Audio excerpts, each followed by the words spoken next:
Ugh.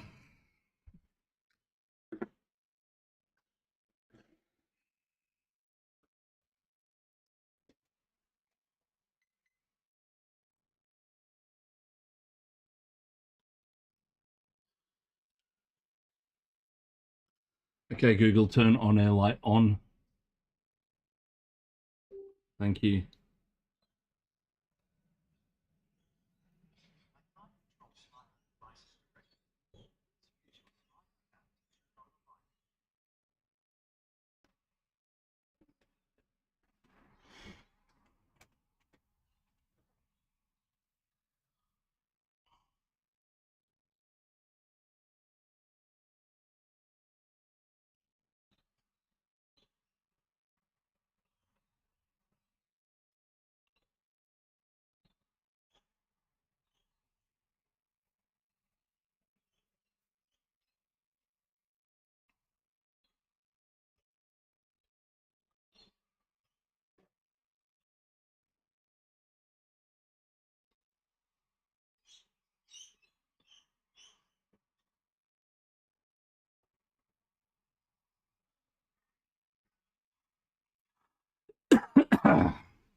Hello, everybody out there in Twitch land and YouTube land. I am Justin. This is Critical Pain Studios.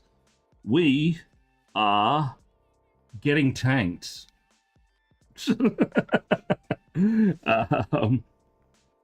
We are onto the Bane Blade, which is going to be done up like the Fortress of Arrogance, which is that picture just there. This is by a commission painting company in the States, I think, or Holland. I'm not sure. I'd have to check. But at any rate, we have primed our tank black. We have done our tracks silver. The state of denial, possibly, maybe. Definitely an option. It's on the table. How are you, Weasel? And I've also done the side panels ready to go. We're actually wet transferring onto those, and I've done up two little banner things. See if we can get them in focus.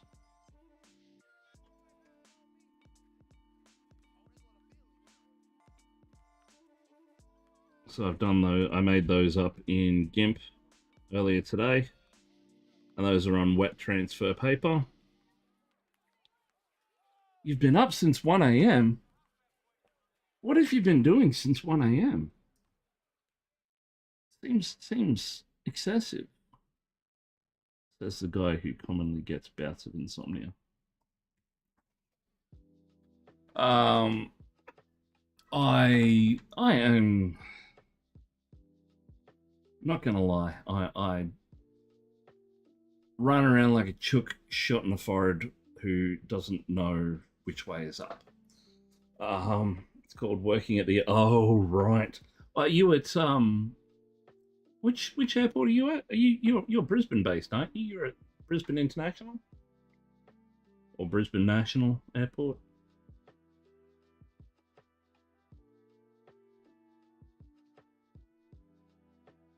That's a hell of a shift. Starting work at 1 a.m. That sucks. I'm testing the severity of my my makeup brush here because we're going to be doing a lot of dry brushing today. You're going to change my life, you little bastard. Domestic and international. Ah, nice. Are you a frontline Gruntman or behind the scenes Gruntman? Probably a pilot.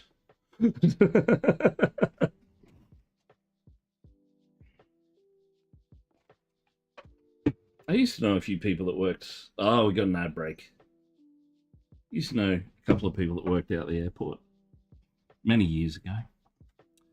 But I've just been thinking of how to attack this.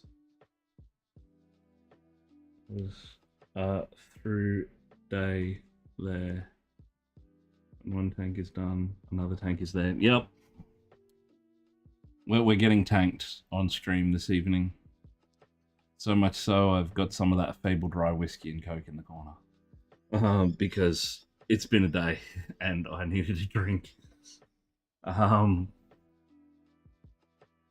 So, yes, today I've boxed up and shipped, and it is gone. A private commission, the hidden one that was off the scenes.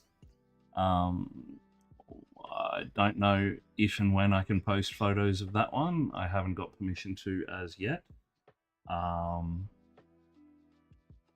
I bought some more sealer because I'm out of sealer at the moment, which I'll be picking up tomorrow. Tomorrow is also the Brisbane Display Painters Guild meetup, which I'll be going to. I haven't been able to go for the last few months because I've been extremely ill and extremely busy. I'm still ill and busy, but it's not a contagious ill.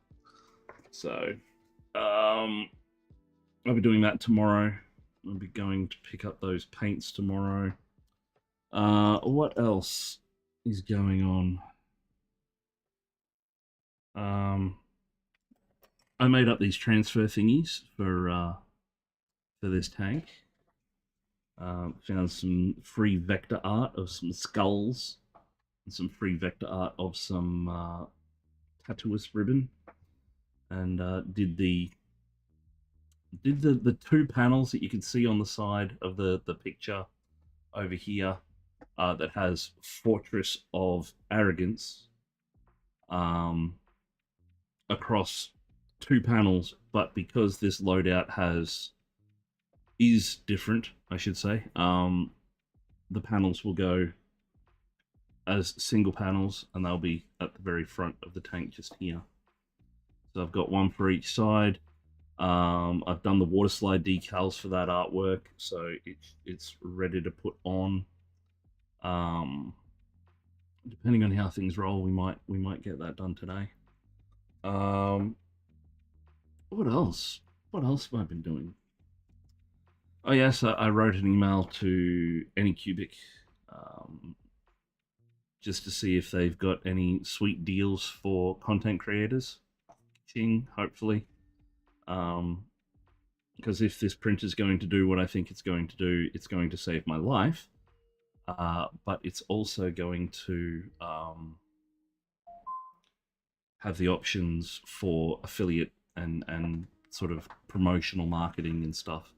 Because of the way I'll be using it, I'm using it to do the ergo egg, and I'm using it to do stuff that I'll be showing on stream, so I can tout the various aspects of said printer. So that's going to happen as well. I think we might do these decals because I'm feeling a bit stressed about them. So I'll grab. Do I have something to put them in? Because they are quite large. Did not think of this when I was making them. Think, Justin, think. You need something fairly shallow.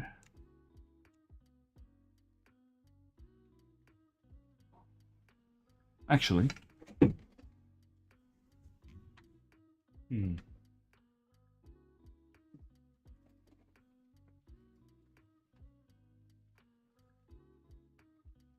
Maybe this one. What was that? Hey, Jet, how you going? I'm just trying to... Damn, that's got a hole in it. Just trying to figure out how I'm going to do something here. That's filthy.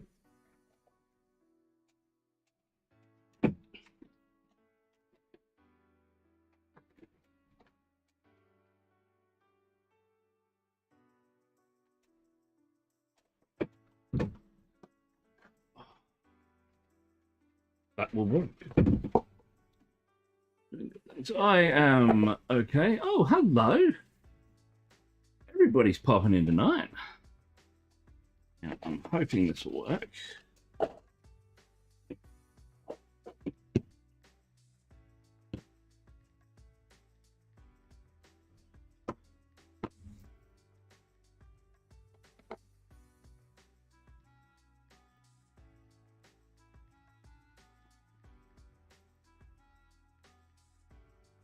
Just grabbing some water here.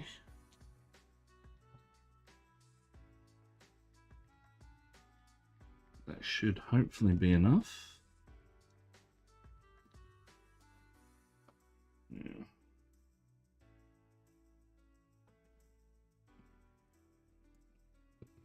Let's see. Watch me screw this up in real time. Okay, so these are our side panels. I've got them opposite, so the darker edge that you can see is the bottom edge.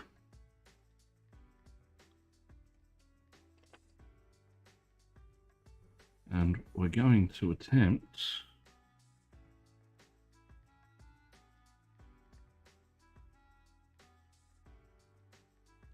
I say attempt.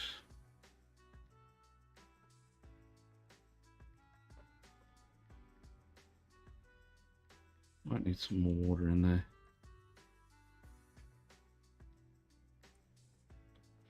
There we go. We're going to attempt pop these on. Yeah, I need a brush. You will do? Oh no, you're a bit... You will do. Alright. So, hopefully...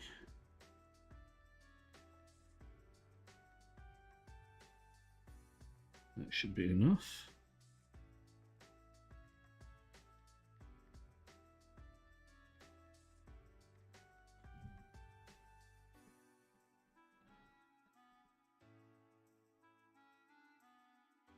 Now I've made these. Oh shit, that did not work. Okay, you're going to go in for longer.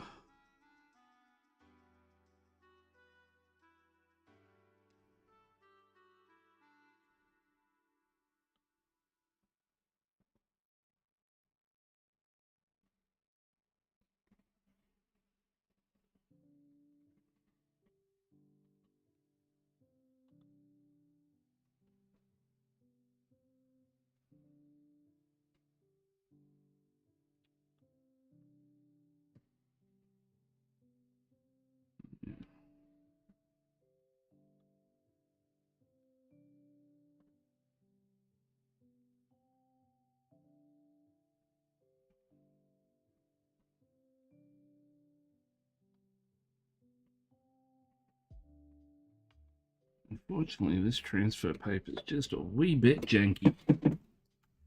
Just bear with me for a minute. I'm going to have to...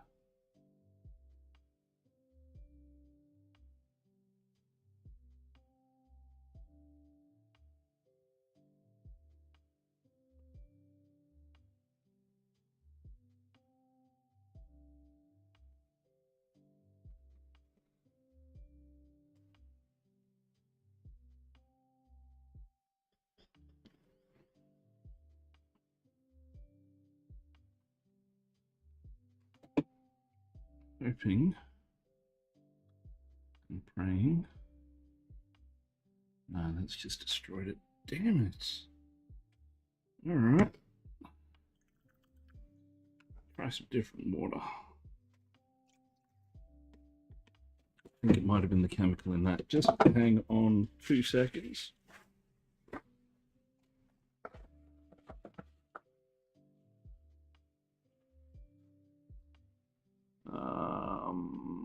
need some water. I'll be right back.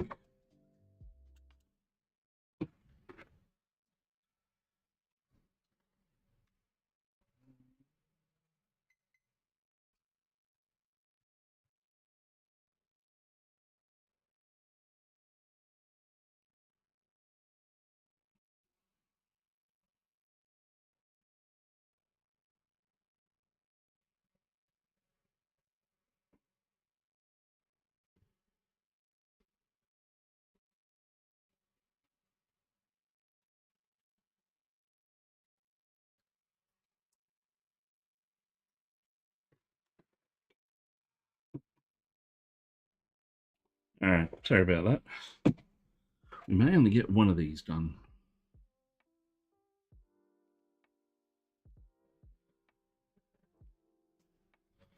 So we'll try it again.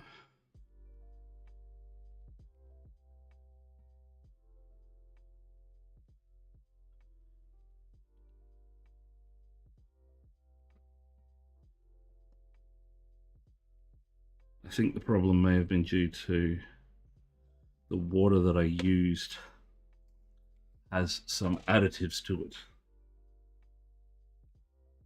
But we'll see how we go this time. And so I'll just print out another transfer.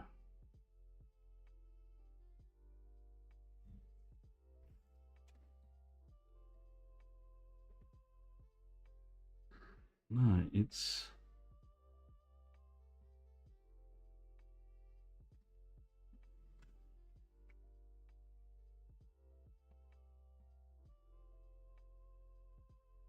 It is being really crap transfer paper. I don't want to have to do this by hand because that's a lot of work.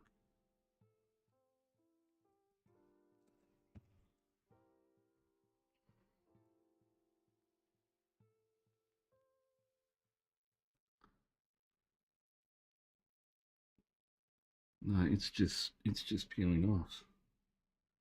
That's shit. What horrible transfer paper. That's garbage. Okay. That's a shame. Let me just check and see. My bad.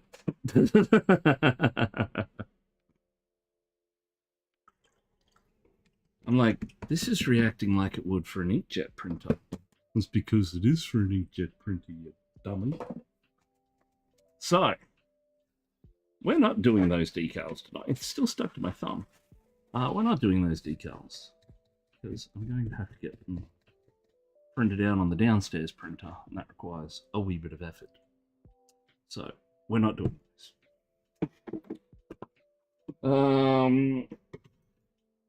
So,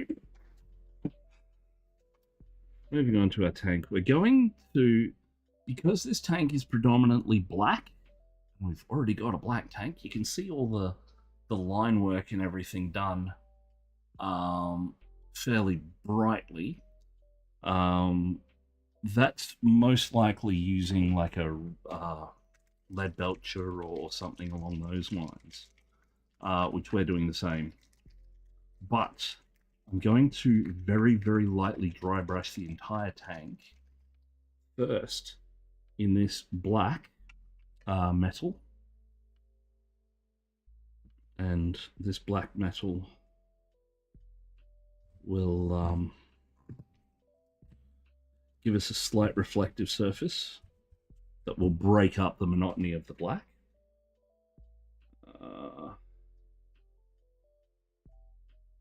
Top meal.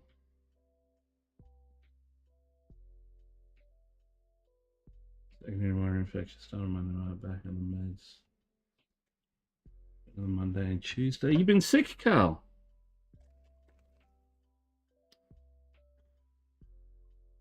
I have been too. And still am. It's one of those ones that it just hangs on.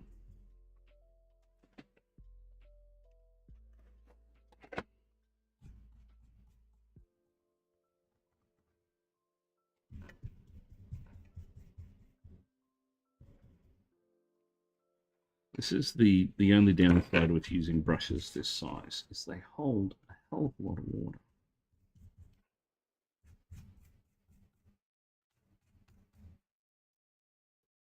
Okay.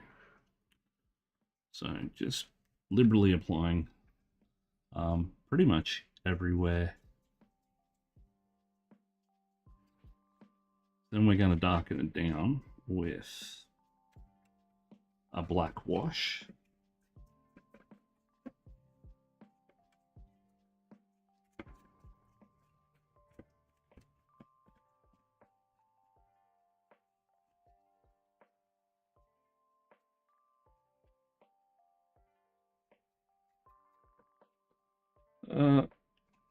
Amancia Chan, first Imperial Guard, which Imperial Guard regiment fights as though they're soldiers from Napoleon's Le Grand Army?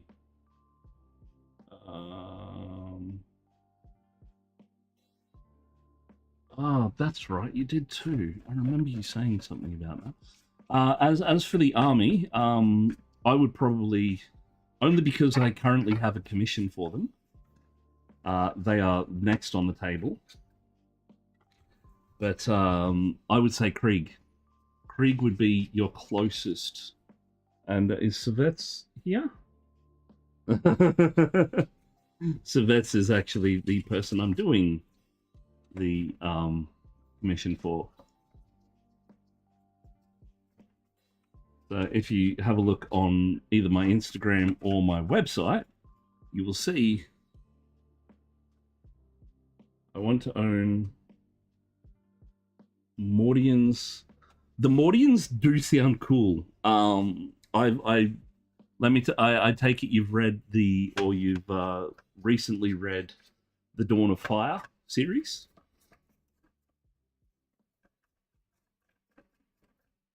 I've just finished it, and yeah, the Mordians sound very cool.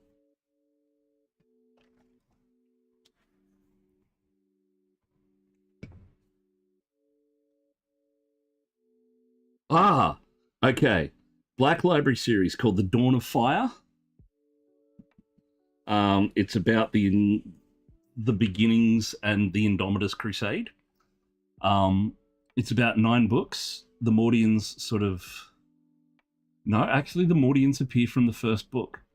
And it's all about it's not all about, it's all about the Indomitus Crusade. But in it, they talk about Saint... What is her name?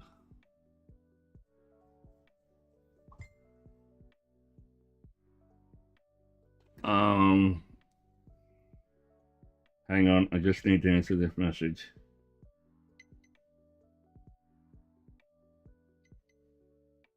So,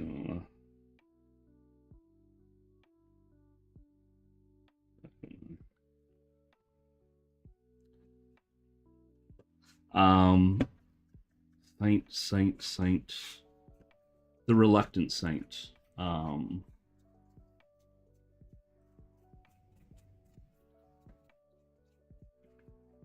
forget her name. I blame whoever put me onto Dungeon Crawler Carl. No, not Celestine.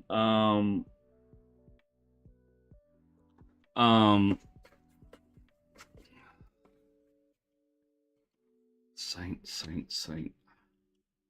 Damn it. Hang on. Saints in Dawn of Fire.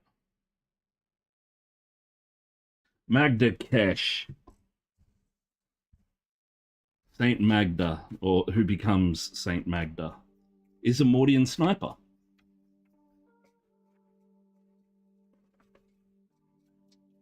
She's set up pretty early on, but it's having just finished it and being a fan of Warhammer lore in general.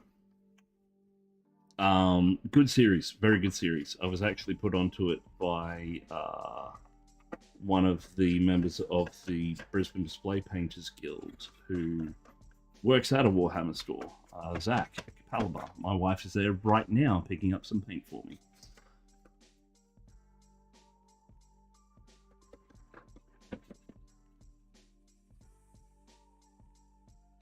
cross-promotional plug. No gunplay. You can get a free meal a month anywhere Hammer store you visit. It's true.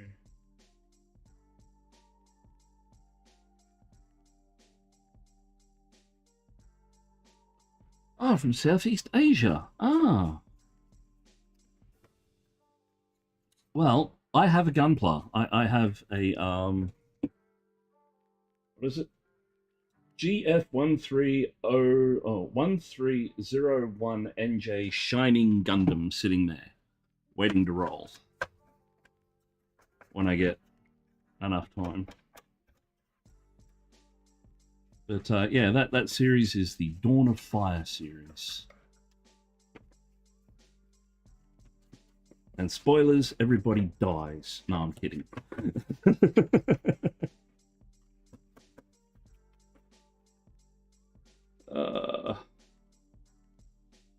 Next to Warhammer store.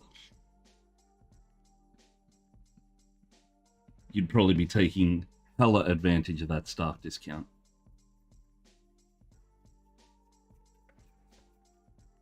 I would be.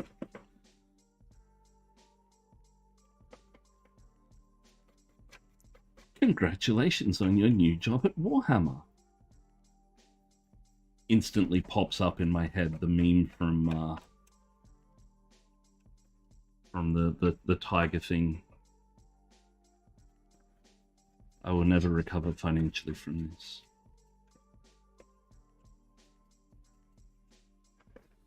As you can see, we're starting to get a little bit of shininess to our tank now. Just from doing this very light, very liberal dry brushing with the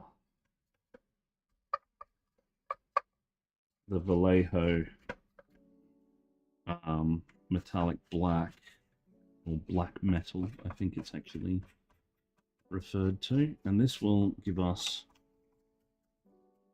sort of a, it's not a secondary color as yet, but this is going to ultimately become our secondary color. Just making sure we get all of those surfaces.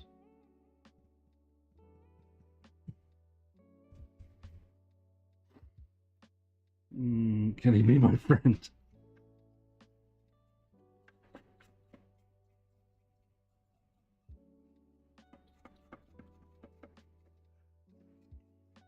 He works at a Warhammer store. All his friends are nerds.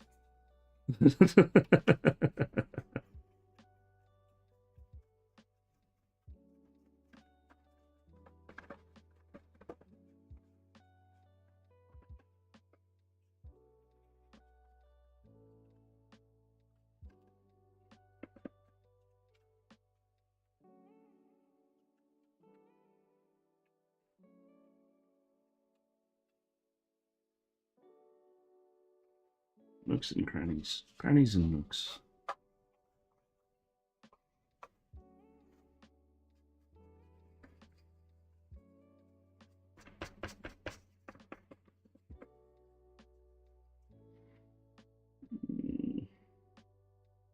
I got first dibs.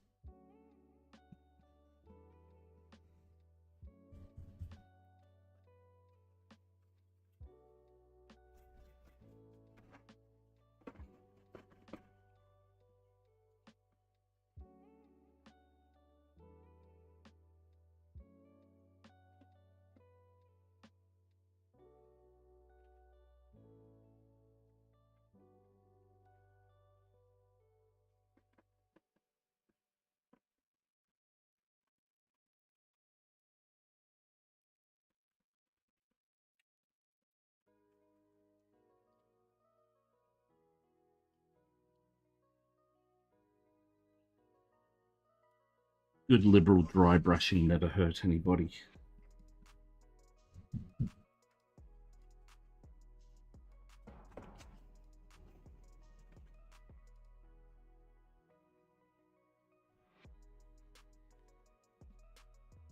So while this is going to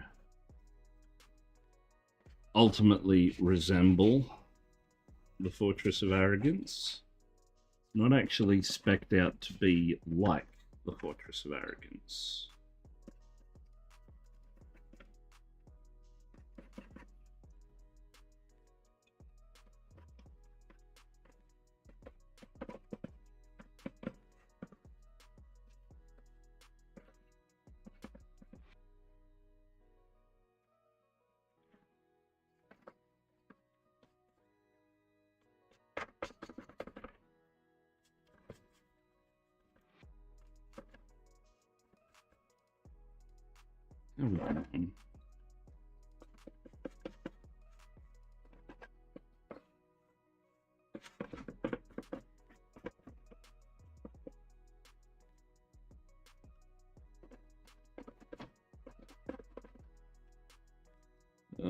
Would be great, right? But alas, he's only limited stock in a small store, so he doesn't get to save much.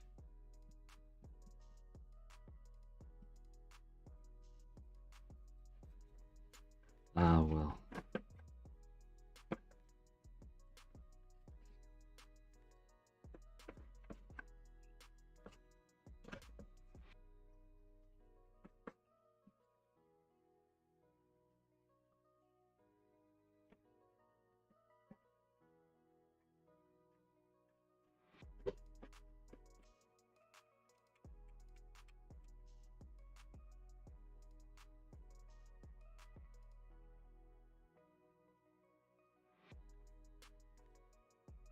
So you can see that metal sheen through it all now. And I've done that quite rough, so when we go into it with our black wash, it will settle all the way down. So that's our next step. For that, we're going to be using my custom blend of wash that I've made from the golden acrylic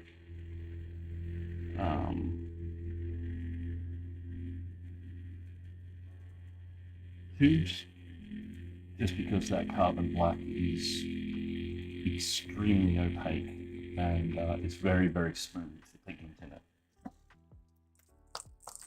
Current job is to learn how to teach basic painting skills to customers newbies in the hobby. Is he calling you for advice?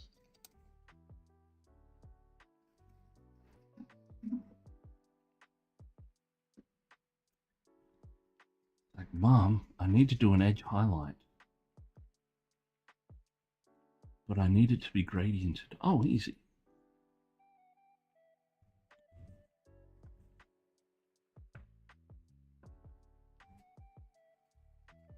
Taught him how to paint. Well, that's good. That's what it's all about.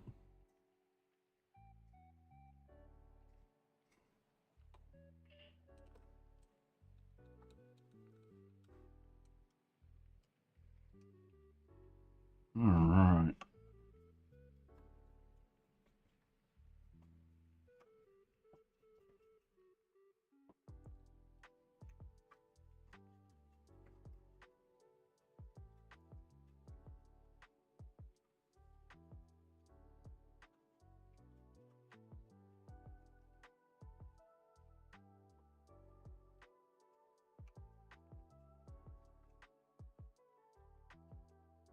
Trust me, there is method in my madness. I would never lead you astray.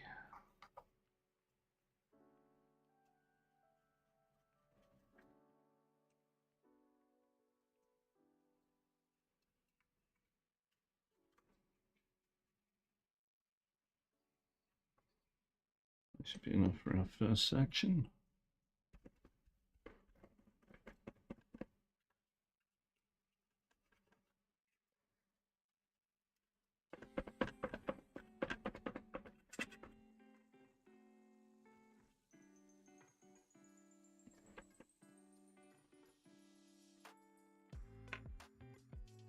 Yeah, I need another big brush.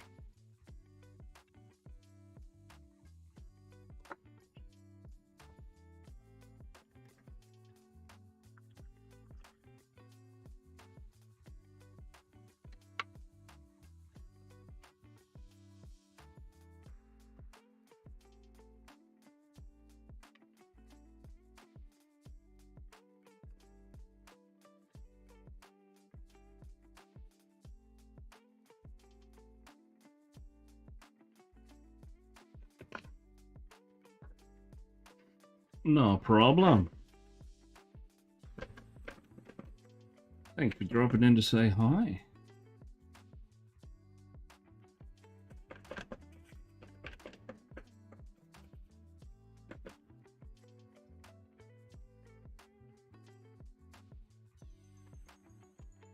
Okay, I'm just going to mute this microphone for 2 seconds. I'll be right back.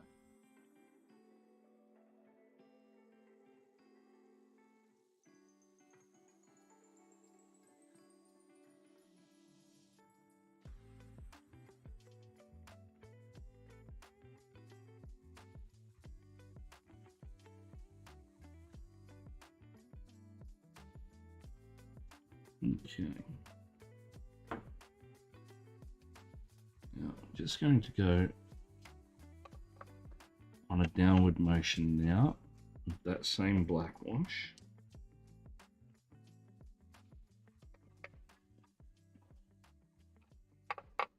Just so we can sort of force a bit of capillary action.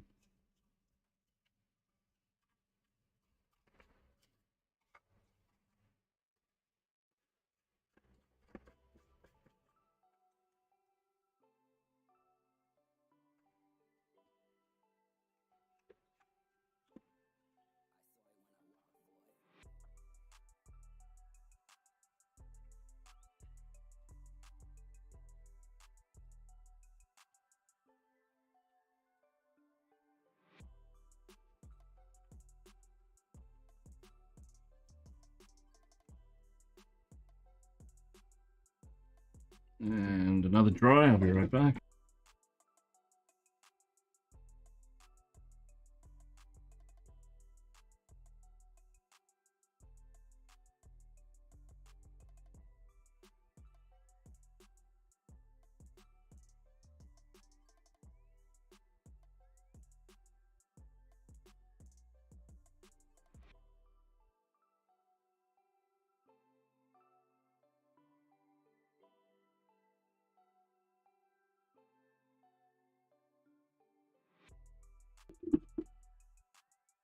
So now that we've done that, darken that front section, but we've still got just the tiniest touch as opposed to being blastingly metallic at the back here.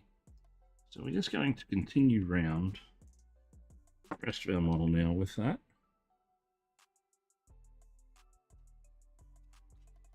We're going to concentrate more on downward motions of our brush so it forces the excess liquid to go down and accumulate at the bottom, giving us a gradient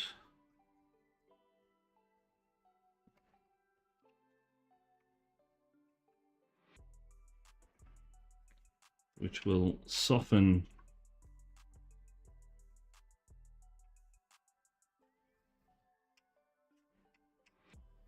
the starkness in that metal.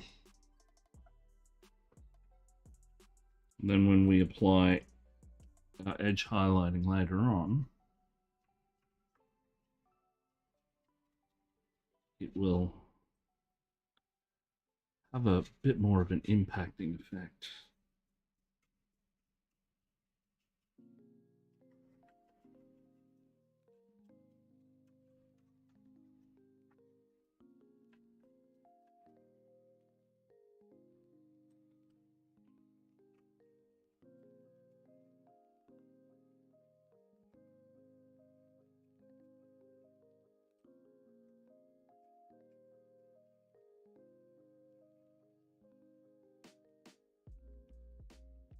And this will be our base coat for that black.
Making sure we get all those surfaces.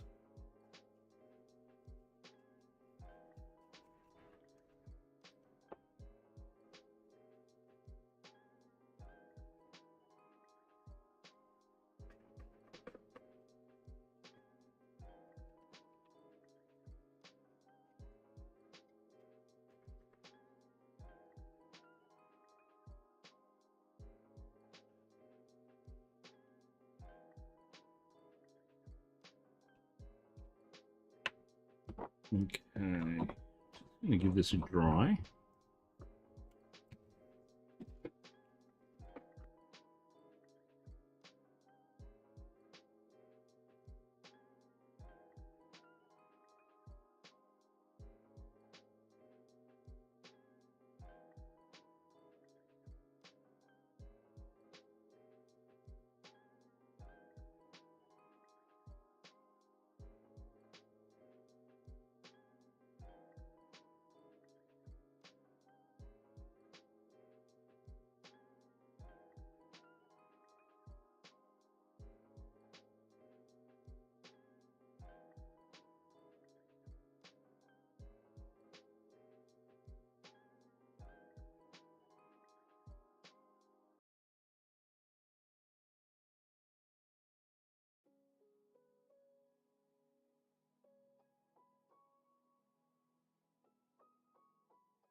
I am doing very well, Mr. Adrian's Brush. How are you today?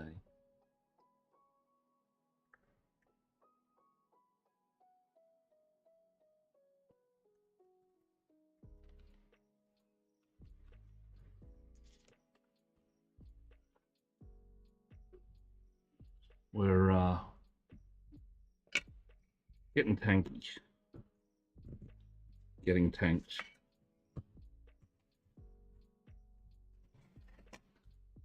There's heavy artillery involved.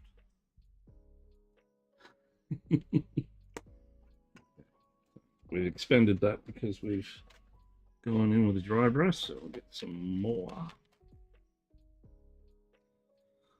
Whew. Last few hours before the weekend starts, so I'm okay. One more week.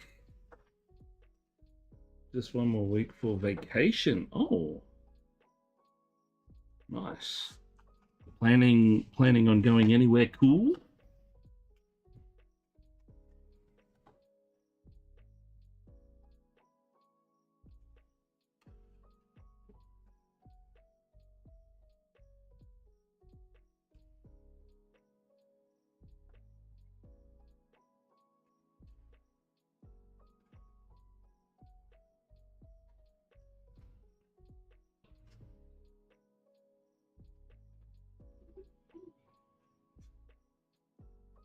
Okay. So I'm just waiting on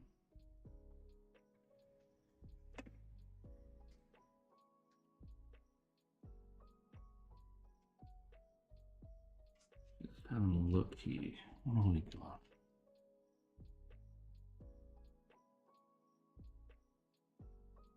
There's guns. Just need to check the barrels to see if I'm going to be no special plans. Had 1 week already in Belgium. Holy grounds of metal at Grasspop. That sounds pretty cool.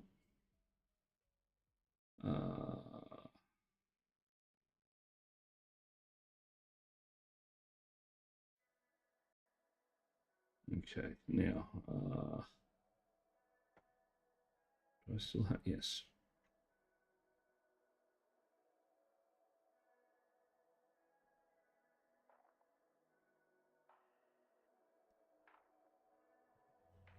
Where is it?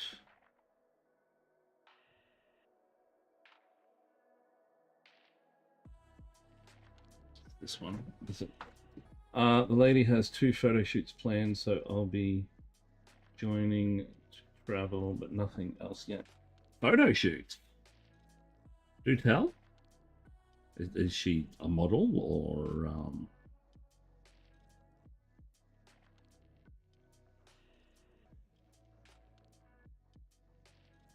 So they've gone metal, but they've gone a green metal. Interesting. So we're probably going to do those. Yeah, black metal and lead belcher. And then we'll go in with enamel inks. All right. There's some modeling, yes. Oh, cool.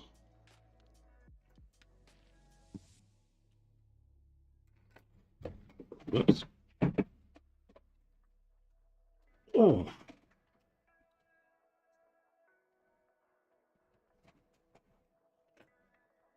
Be an interesting job flying off to exotic locales. You just hanging around the background going, honey, can I go to a Warhammer shop?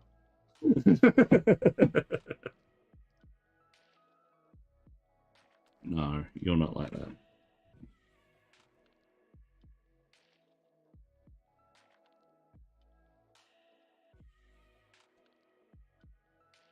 Justin is something of a modeler himself. Boom, boom.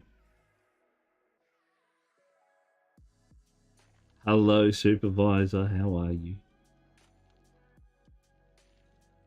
I haven't heard back from any of the emails that I sent earlier today.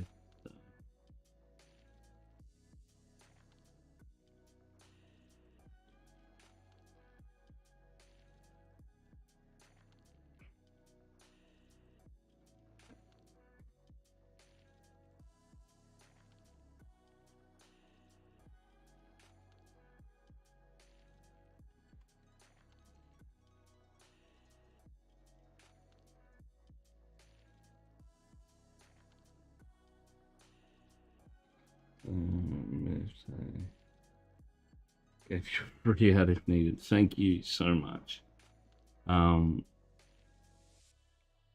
I'll see how the weekend plays out.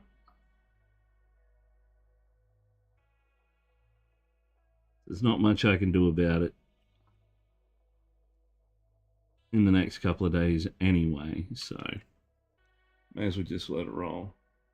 It's a hobby for her. Sometimes they want me in pictures too. I also help her out in posing sometimes. Plus, I'm a bit of a security guy.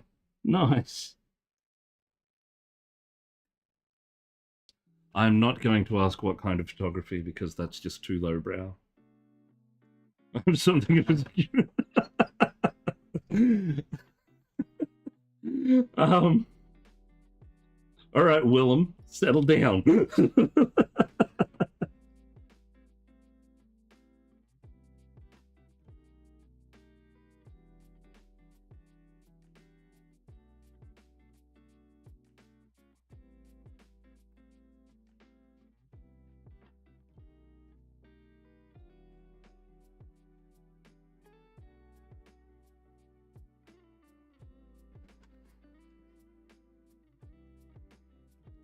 And as you get close to finishing one, we're going to go over and ask her. Finish it.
Okay. I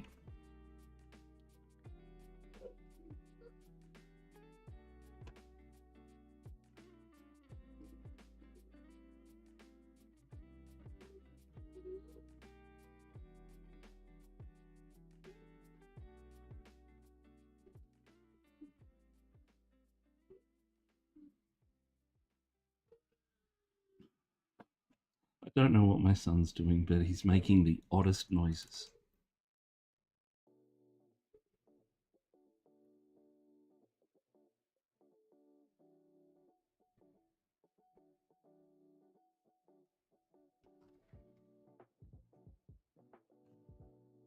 Stimming.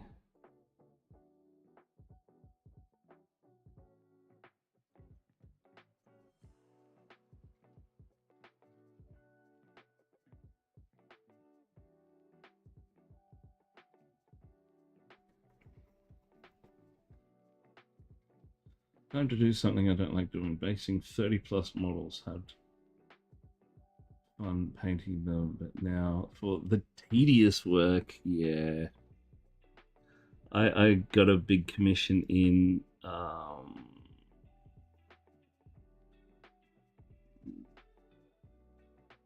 Wednesday. Like one of those tackle boxes just full of guys. So they're next on the table. We'll be picking them off in groups.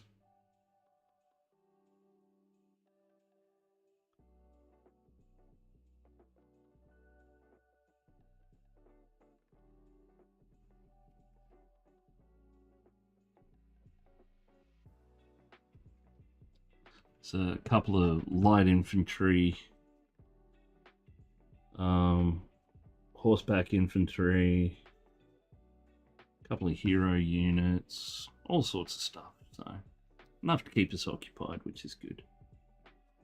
I may have to stop on them momentarily to finish off a competition piece. So I can have something to enter the competitions that are starting up in the next couple of weeks.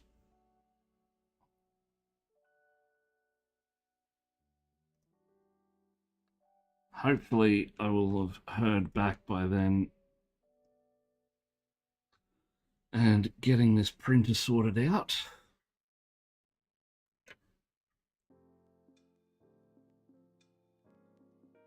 But I actually really enjoy basing models.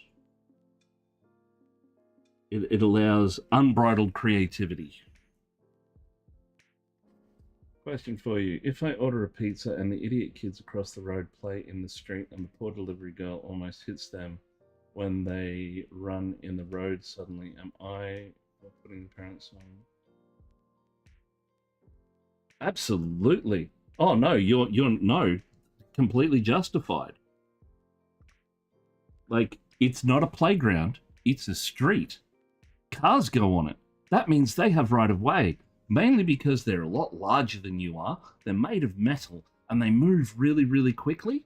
So don't run out in front of them unless you want to die. Simple as that.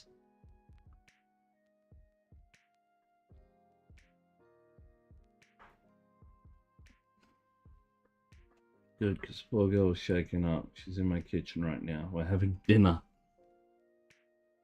I'm sorry, but yeah, like, the parents need their, well, parents generally need their head read, but those ones more so. and pizza person, pizza lady, pizza girl, welcome to the stream. I'm Justin. I'm down in Birkdale, sort of east side of Brisbane.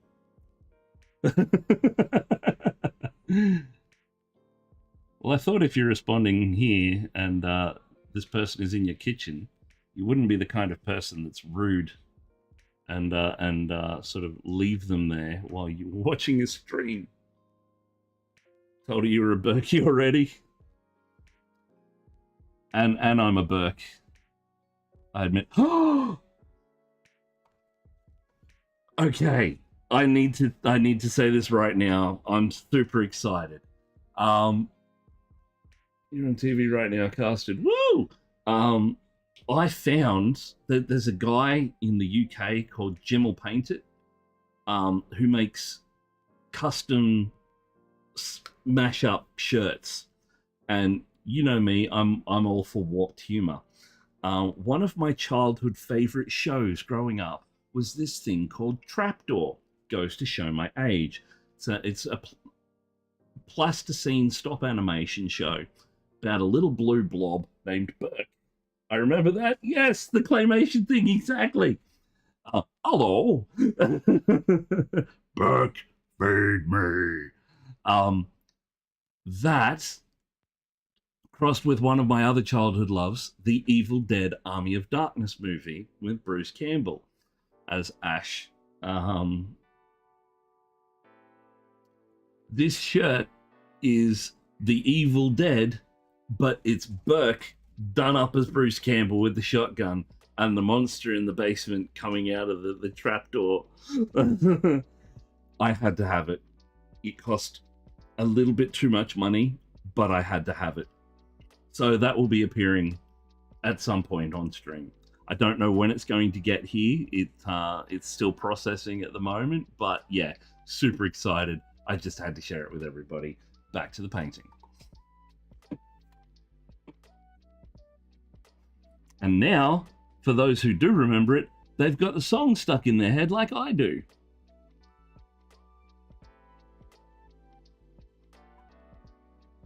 Stay away from that trapdoor, 'cause there's something down there.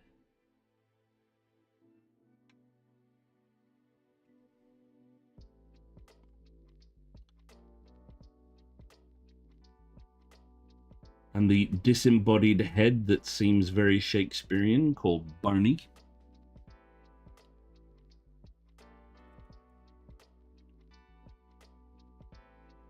I forget the name of the spider. Meanwhile, the pizza girl is like, emergency call on the phone.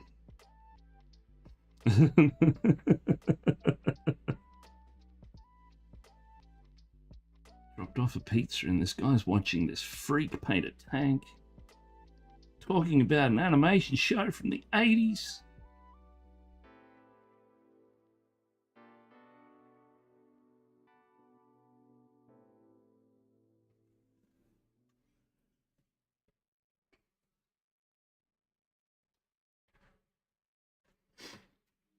Almost polishing off 3 kids too, almost a 3-pointer. Bonus points because they were all together in a group. It's a multiplier type thing, and I know this because I'm an ex-pizza delivery driver myself. So,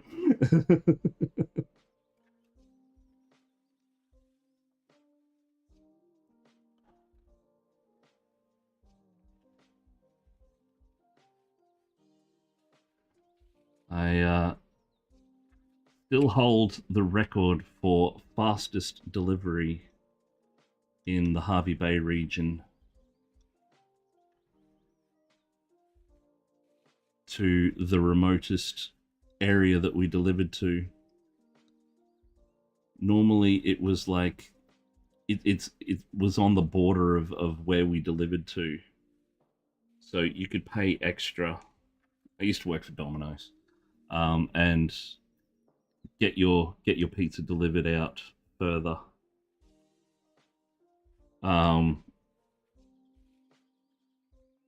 Yeah, to get out there is normally like a good 25-minute drive. Ah, yeah, no problem. Goodbye. Have fun. Don't splatter any kids. And I stream on Twitch and YouTube if you're a mini painter and you're interested.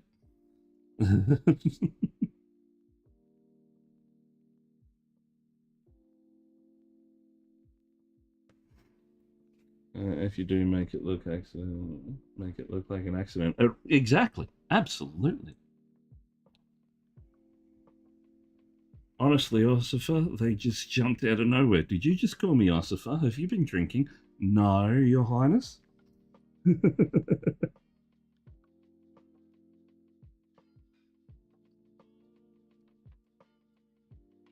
I did show up to work. What seems to be the opposite problem, exactly. I did show up to work one day after I'd just gotten back from Brisbane from a concert that I had been drinking rather heavily at. It was a real big Fish concert, so it was appropriate. Um, but my boss looked at me and she said, "Is that smell coming from you?" And I said, "Maybe."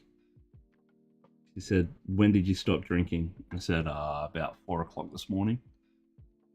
She said, "How much did you have to drink?" And I said, "I don't remember. That's part of the fun of drinking."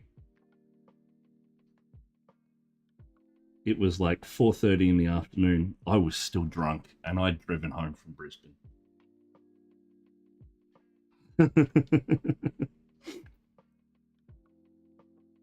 I don't know how we made it home alive because I was in care of two other people. Good times. Awesome show. That was Real Big Fish, Area 7, and the Brisbane Scar Orchestra. One of their last performances, I found out.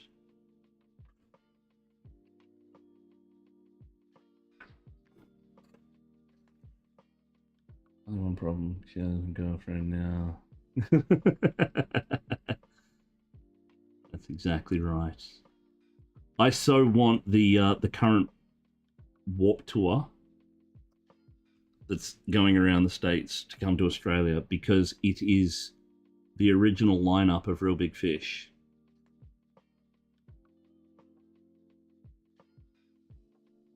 And when I say original, I'm talking back when the album that song was on, She Has a Girlfriend Now, was uh, um, from Why Do They Rock So Hard?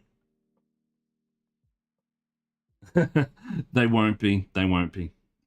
I don't think it'll come back um, in any semblance of the Warped Tour in Australia anyway. Not Warped. Is it? Yeah, Warped Tour. It's the Warped Tour that but yeah, I would love to see the original lineup one last time.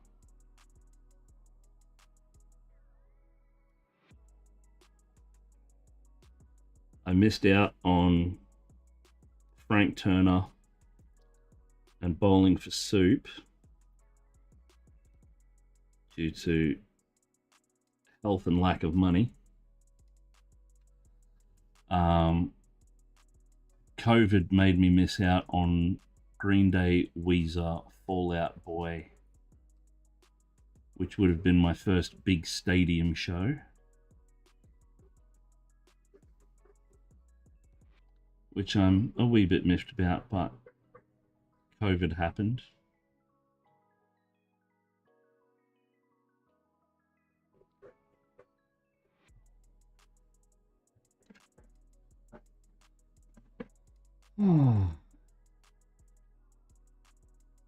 Straight off the assembly line. Hello, Helgrad. How are you, mate?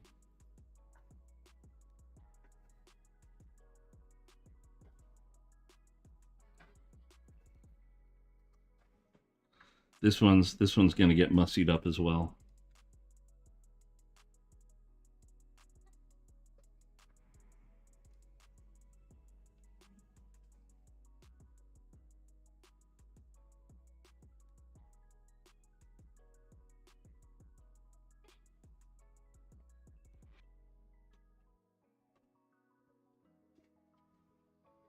I'm exhausted.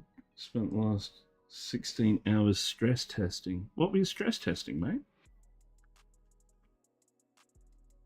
Or were you getting test for stress?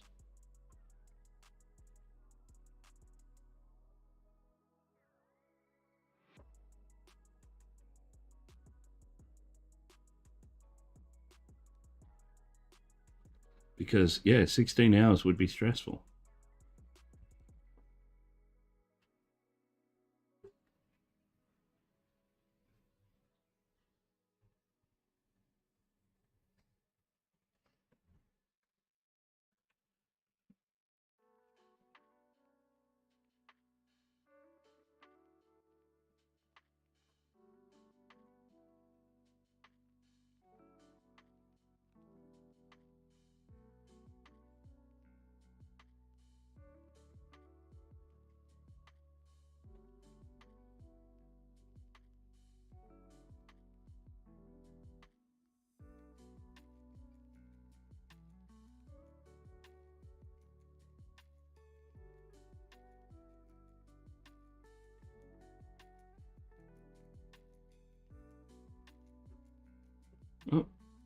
back from an ad break.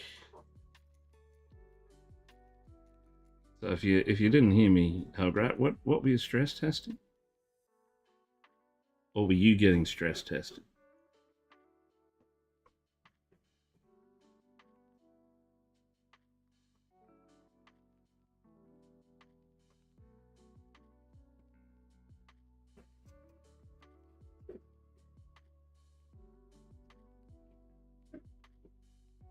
The paper. Oh.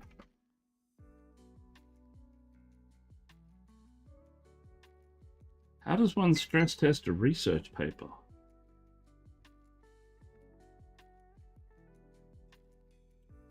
Or were you waiting on the results of? I'm confused.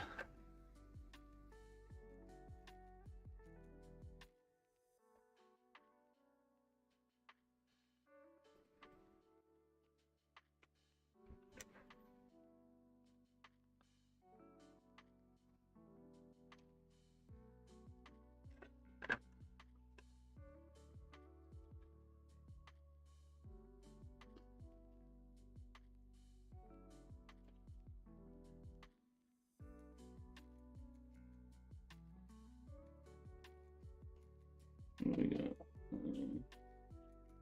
Pull up other peer reviewed and break them again. Oh, okay.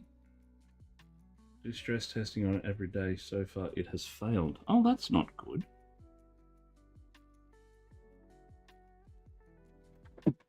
Well, thank you.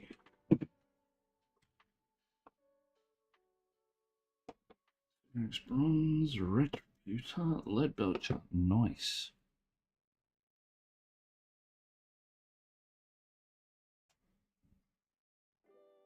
Sorry, hasn't failed. Oh, that's good. I'm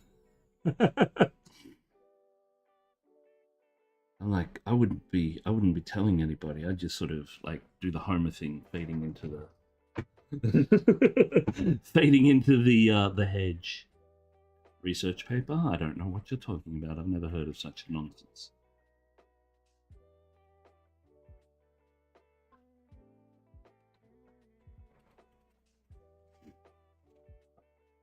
I have tested it again.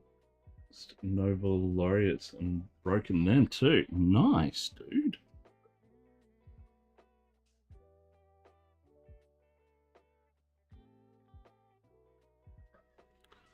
Well, I wish I'm still yet to read it. I've just been too stressed and dealing with multiple other things, but I do want to read it. I intend fully to read it.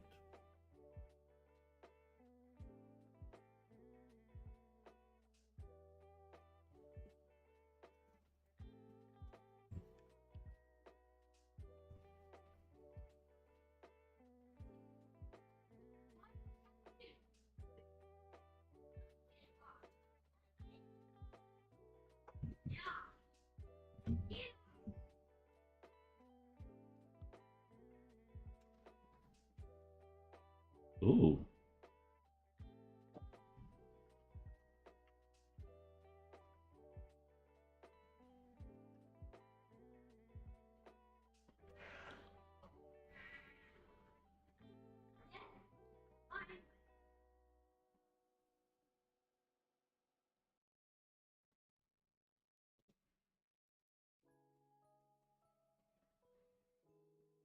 So we're going to take a little bit of artistic privilege with this thing. Purely and simply because, well, I don't expect to. If you do, you have to follow the instructions and directions. Okay? Why I want to have my brain mentally ready for it.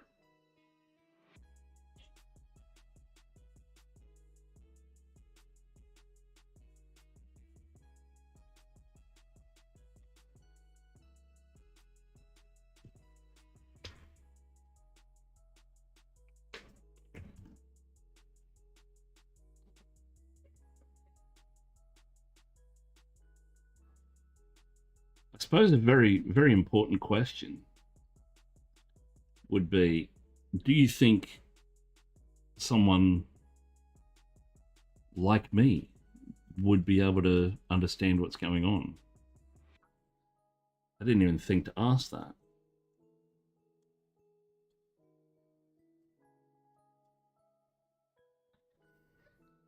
You have been following the JWST info. Some of it, not all of it.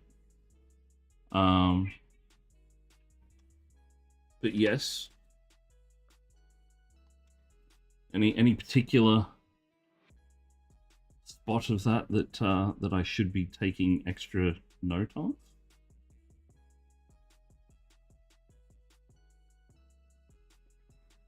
All the directions and instructions, little red dots. Okay, cool.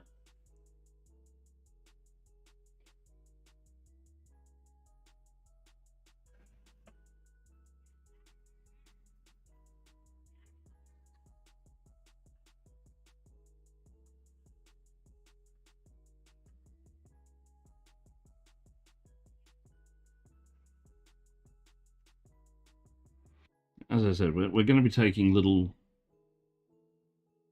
artistic liberties with this tank because it's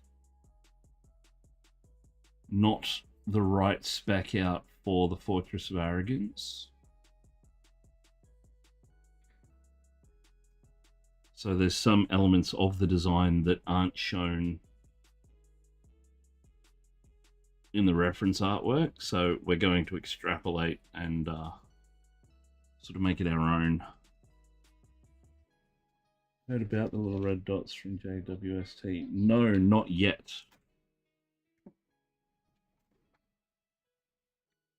Ooh.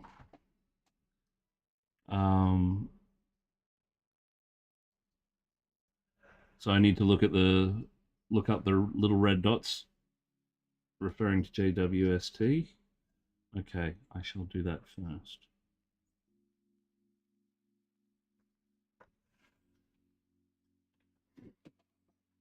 Actually predicted them and their structures. Oh. Wow. Okay, that's cool.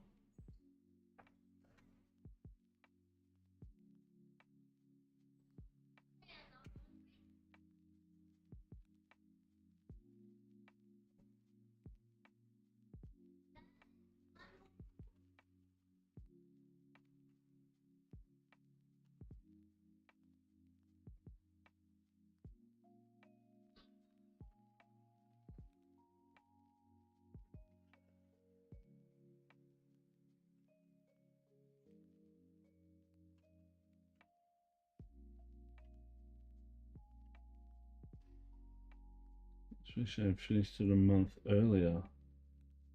Well, surely you can, like, there's still sort of an element of recognition or something that would play into that from that paper, because it's not like you can churn out a paper in, like, well, you could churn out a paper in 15 minutes. It's not going to be any good.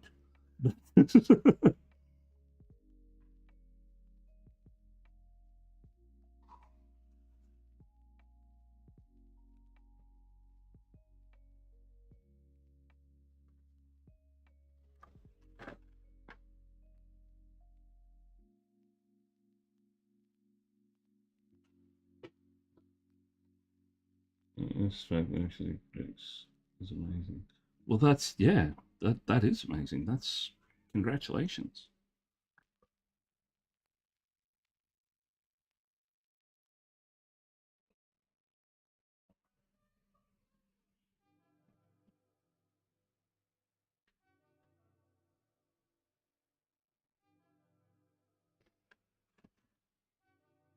And I feel a little deflated now.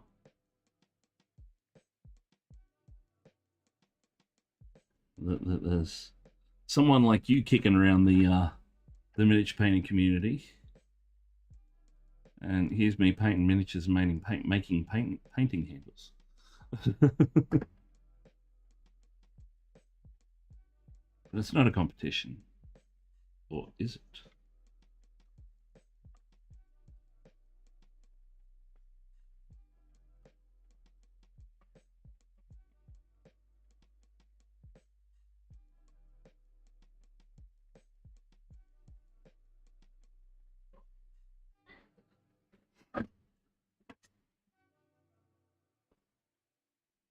I'm not even classified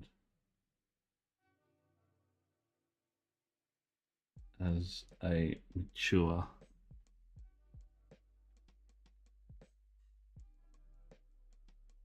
I'm amateur. Yeah, but like,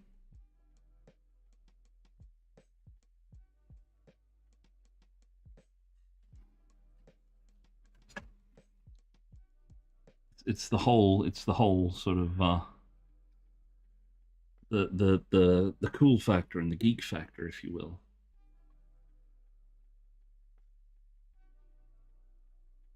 Like, some people have miniature painting as a hobby. I have it as a career.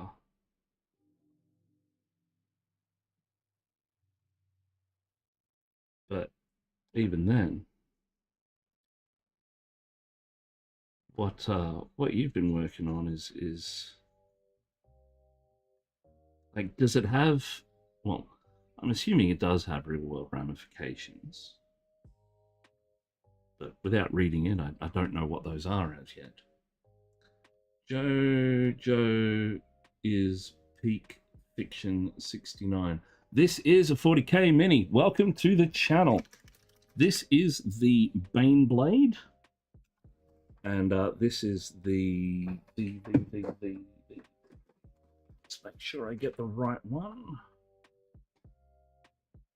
This is actually the Baneblade variant.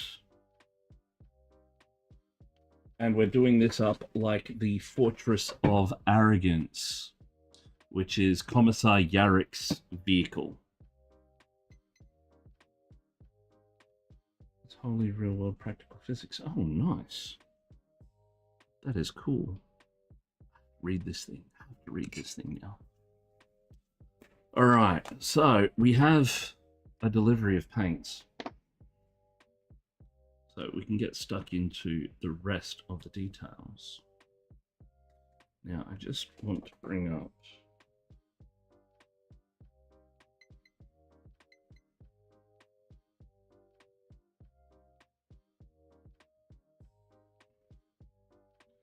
they are.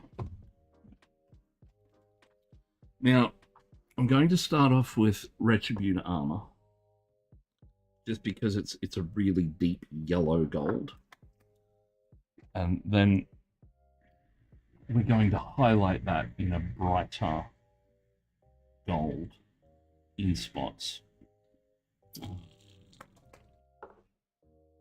I need us engraving some Imperial Guard minis sometime. Ah, nice. This is actually a commission. This is one of two. The other one I finished yesterday.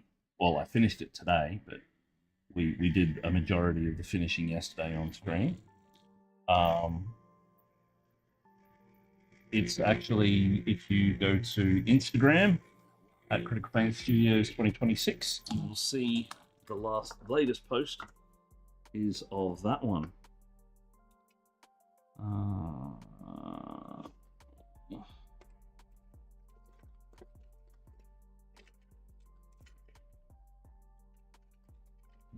Just getting brushes sorted.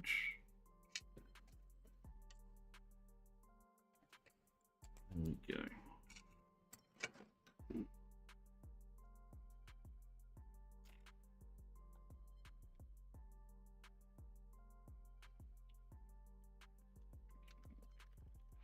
We've still got our two little commissars to paint up. Do them at the end while I'm taking good photos of the big guys. Okay.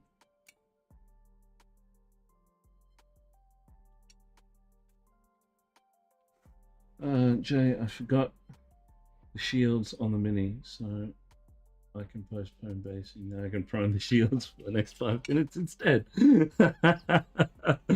Don't put it off. You'll only regret it.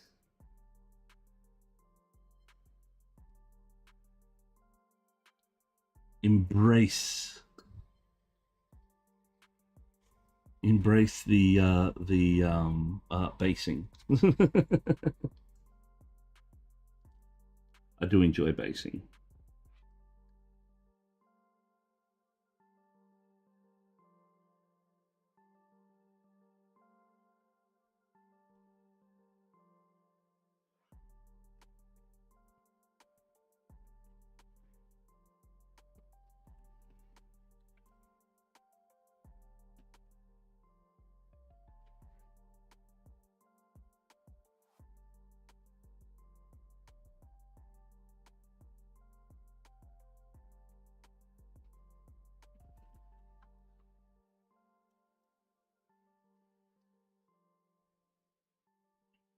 I'm doing the base of this color, and then we're going to build up the lighter tones in a lighter gold. This is going down a little bit. I had an old packet of this, like container. My wife just recently picked this up from the local Warhammer shop.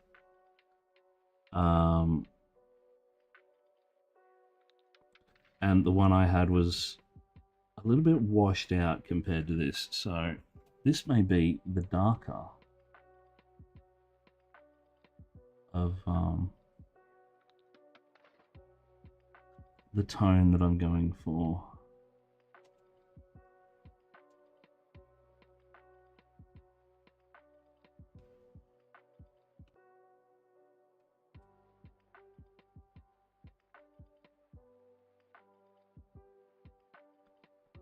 Which is good, because I thought I might have had to put a dark tone on, but now I don't.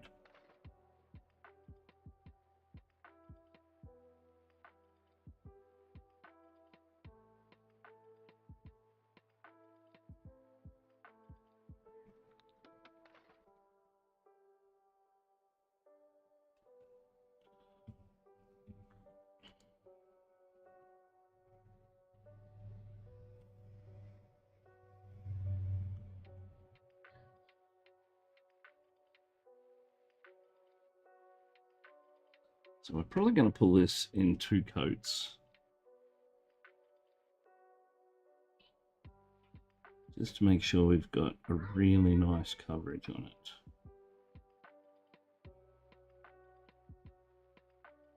Even though we're going to be going over it, highlighting with another color.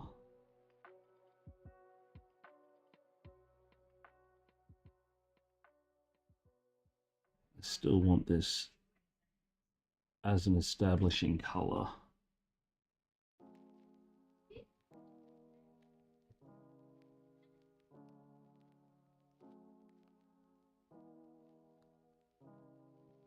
Across the model.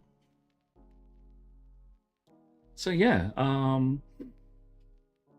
Jojo is Peak Fiction 69. If you have any questions regarding anything here, let us know, and I'll do my best to answer them, because that's what I'm here for. I print, I paint, I do competition pieces, I teach, I do commission work,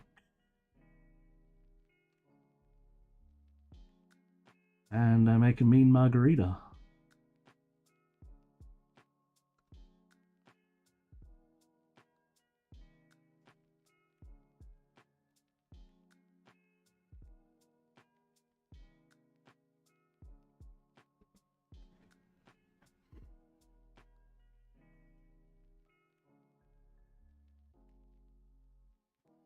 I also make something that's illegal in most countries. Wait, you're not a fan of tequila? How about a nice old-fashioned Negroni, martini, any variant? Uh, you might be after something a little bit more tropical. You can go sex on the beach, Manhattan.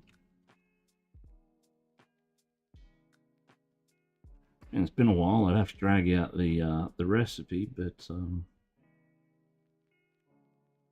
I was quite a good mixologist back in the day. Made up a few drinks of my very own as well.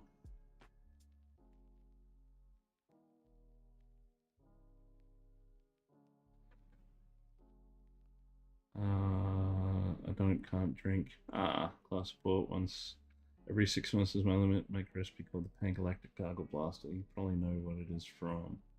I also make something called Duckman Depth Charge. Both of those sound interesting.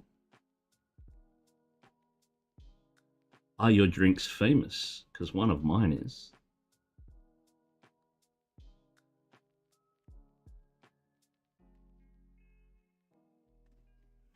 Well, I say famous. I should say infamous.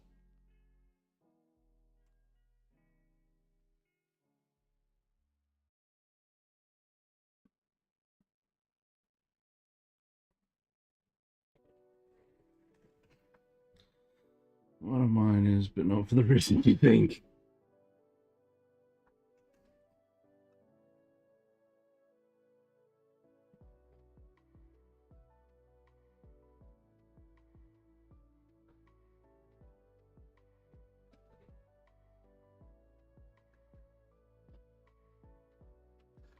That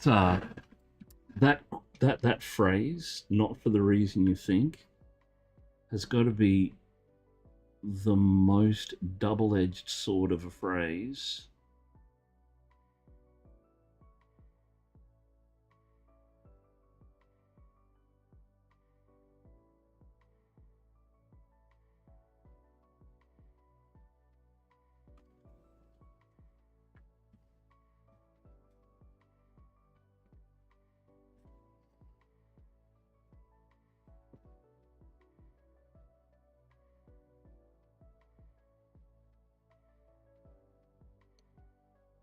Mine is famous in backpacker hostels.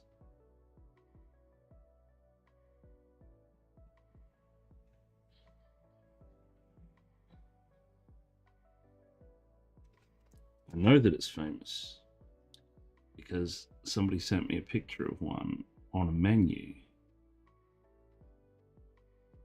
from somewhere in Germany, I think it was.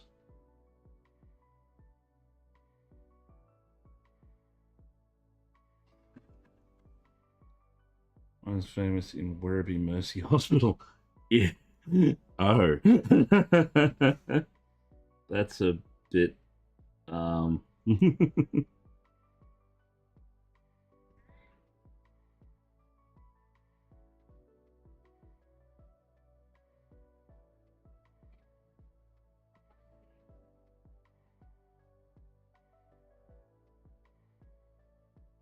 a list of known local poisons.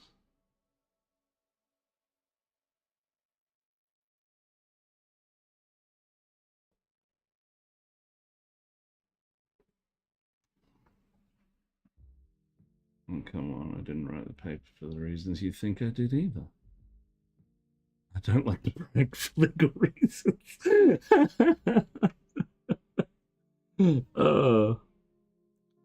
What did, how does, what? Oh, crap. I didn't write the paper for the reasons you think I did either. Why did you write the paper then?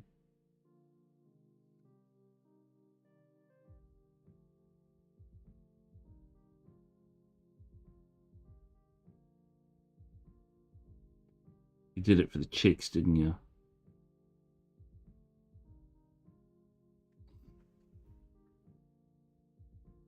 Did it for the money, women, blackjack, and hookers, obviously. Exactly.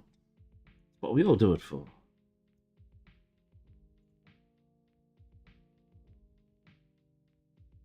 Yeah, well, I'm going to make my own research paper with blackjack and hookers.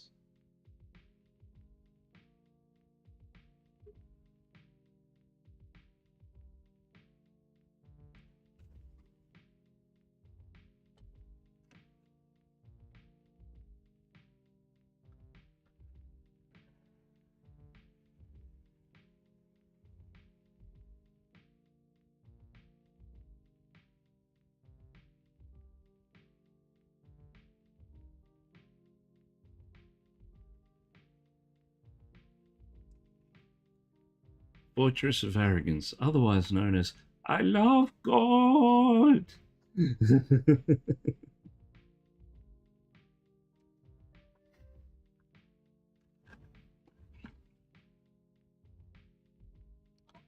mean, that's why I became a miniature painter.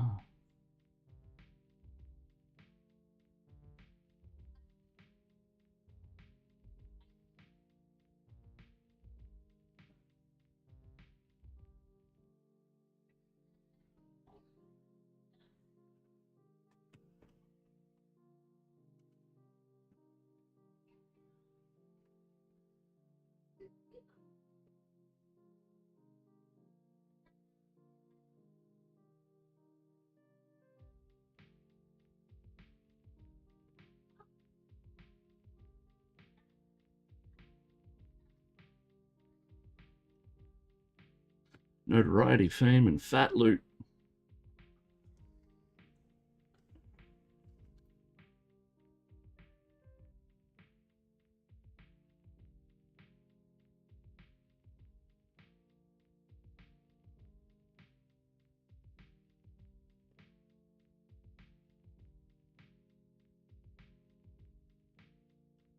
I'll get there one day. Question: what was the mix you used to keep the paints wet longer on the palette? I use my proprietary mix of acrylic retarder. So I make my own acrylic retarder, acrylic thinner, airbrush thinner, Lamy and mediums.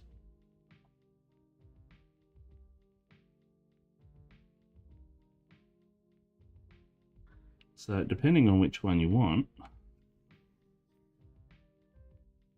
No, Queensland brand humidity makes paint go gluggy faster in well, for miniatures anyway. Like it's horrible, horrible stuff. This thing quite literally has gold all over it. Every single rivet is gold. That's going to become tedious. Even the hatch is gold.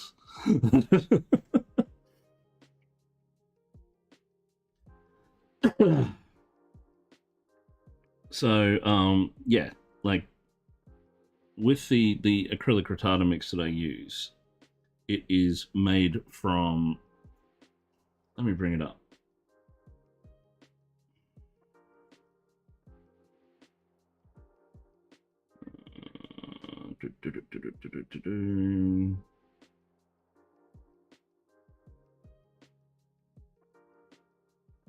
So for 100 mils,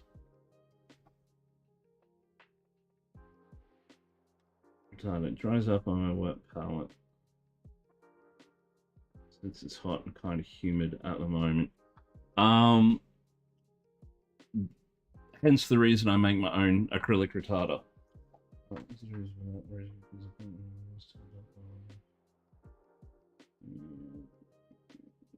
Okay, goes gloppy. Yeah.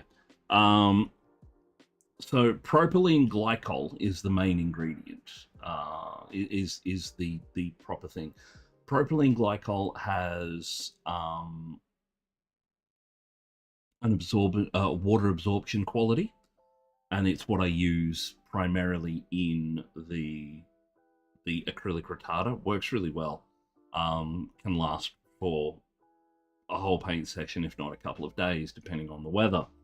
But it's a mix of 5:1 So 5 parts distilled water has to be distilled or demineralized. Has to be one of those two.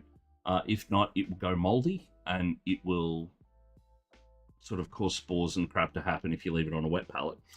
And propylene glycol. So 1 to 5 mix if you're making 100 mils, 20 mils propylene glycol, and 80 mils distilled water. And you can adjust those.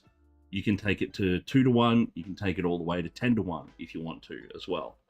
I have it around, like at present, it is 25 degrees Celsius and 44% humidity in this room. And the 5 to 1 mix works really well. That's what's in this bottle here. Which is that one. Oh, got ad broken. Did you get all that? Or would you like me to repeat it? Because I can repeat it. I have no problems repeating it. But if you jump on my Discord and you shoot me a direct message, I will send you my recipe list. And those are all my secret... Got it. Awesome. Those are my secret recipes for all sorts of stuff. There's, as I said, flow improver, airbrush medium, Lamian medium, or an equivalent.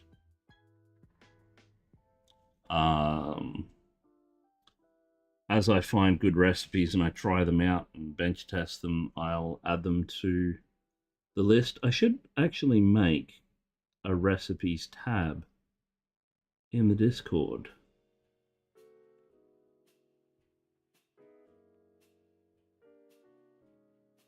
So that way we can have all this stuff in one central location.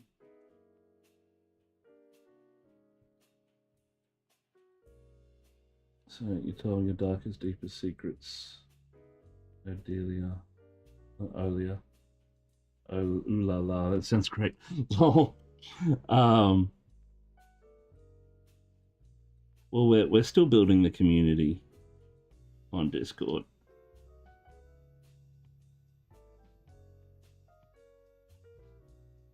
But yeah, I am more than happy to share my accumulated knowledge.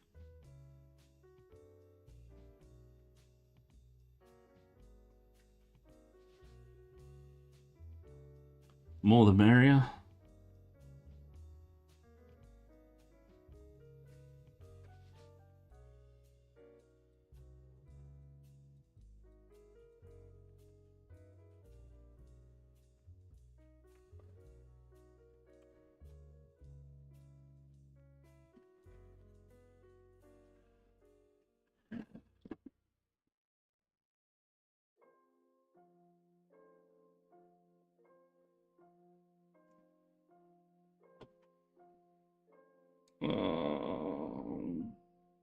That is one cool tank. Oh, I have no idea how many points this tank is. However, Chatsi is the owner of this tank. I'm doing the commission for him. He might be able to tell you. How many points is this bad boy?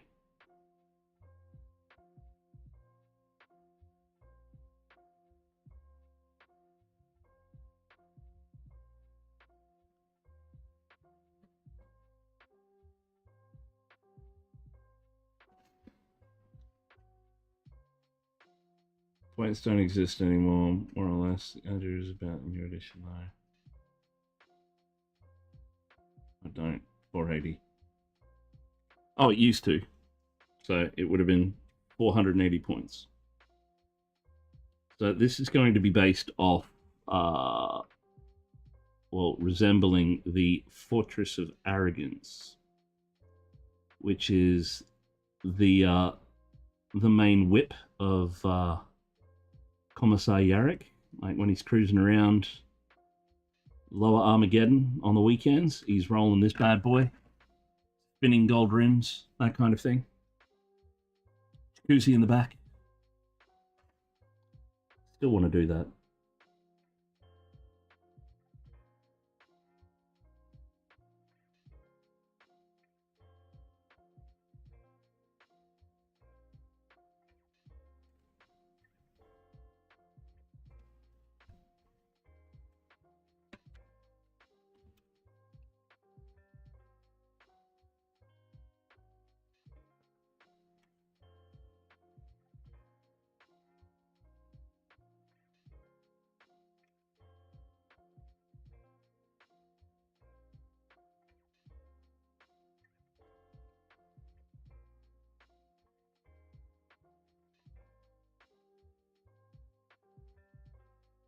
What's going on? I did bring them back for the newest edition. 40k, not 30k. I feel like 40k is all. I haven't seen an edition remove them. I've been playing since 9th, maybe early days. So 11th edition. Point anymore. Once again, I've been playing since 5th. Wondering if 99% glycerin. No. Glycerin. I use glycerin in other things, but I use propylene glycol because of its water absorption properties. And that's the big difference between the two. Glycerin is it breaks the surface tension of liquids. Really good at that.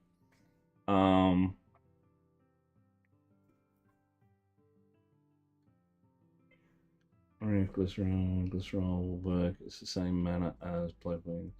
Paint a friend recommended that for oil paints. It works. Was it if you have a bad heart, you take glycerin? If it'll work for oil paint, yes, because of the way the pigments are suspended in the medium, which is the oil. It doesn't have any excess water in it, so it's good for thinning that down. And because of the way the glycerin reacts with the oil as well. But propylene glycol it has that one ability above glycerin. So you can do it, it can work, but it won't work as well as propylene glycol. You can get propylene glycol off Amazon. Thanks very much. What, Dom? Oh, hey, wait, is that you, Dom?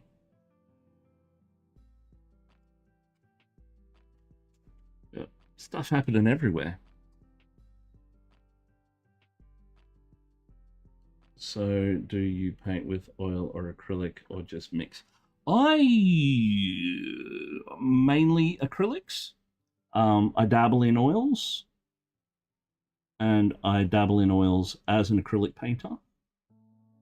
Because I mainly paint miniatures and busts and bits and pieces, the times where I do break out oils are on like washes and bits and pieces. Hello. What are you doing on YouTube? You're normally on Twitch. Or did you get rid of it too? Wait, no, you were in channel the other night. What are you doing bouncing around? Confusing me. Say, for instance, on the last tank, we did a bunch of enamel-based washes, which need white spirit to be cleaned up. So they react very similar to how oils would work. Got my Kadrufi today. I have to get it at a pharmacy here. Oh, really? Wow.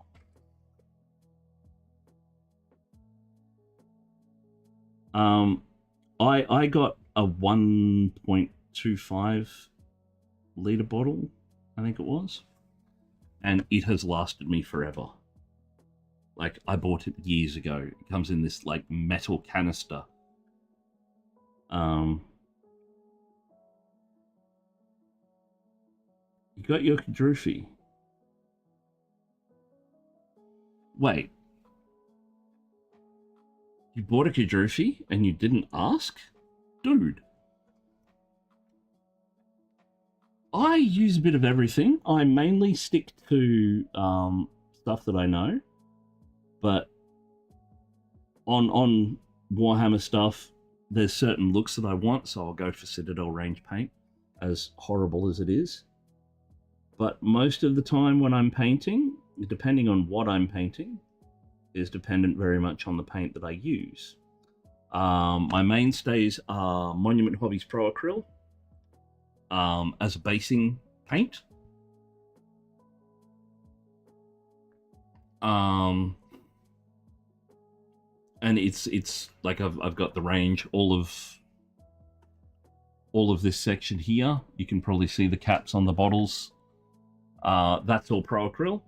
I've got, I think I'm missing 2 boxes, maybe 3 boxes of the Signature series. The other side of things that I use Ah, nice, nice. I could have hooked you up. I could have got you a massive discount if you just asked, dude, because I'm an affiliate partner with them. I've even got the special edition one that's not even released to the public yet. Mm. You might like it actually. I'm going to grab it out. Where is it? There it is.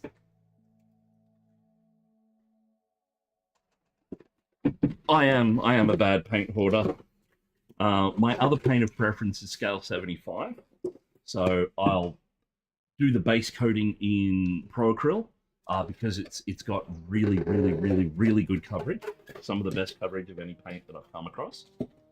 And then I'll do all my highlighting and detail work and bits and pieces in scale 75 because of their range of colors and the gel medium in those colors. I really enjoy using. But Dom, feast your eyes on this. This is from the new Kickstarter that has just recently finished up for Kadrufi. And yes, that is wood grain. This is an early prototype that the crew sent me, and it's very cool. I also got the new silicon inlay pads. I think I showed you this stuff or some of this stuff at the last meetup that I went to.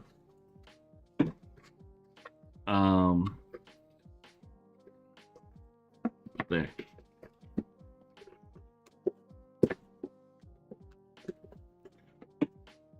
It is pretty. So much so, I've actually gotten a couple of them. So when the Kickstarter fills, they will be sending out my order a little bit earlier, and I will be giving away one on stream. And I'll be giving one away Streamiversary as well. So yeah, stay tuned. I bought Army Painting Mega Set, so I'm new, so I don't know. I'm new to painting as well. Well, everybody starts somewhere. I don't have the Army Painter series. I've got a couple, like one or two. They are getting better. They weren't a great paint, but they have gotten a lot better. The advent of the Fanatic line of paints that they've done. But as with everyone, like I started out Vallejo, Citadel, and sort of those brands because I didn't know any better. It's something that you'll learn. Army Painter has a great brand. War Paint, Fanatics, Rock. No idea if Twitch can see my chat. Yeah, we can see. I've set it up so that took some doing. I've set it up so messages from YouTube now appear in Twitch and vice versa.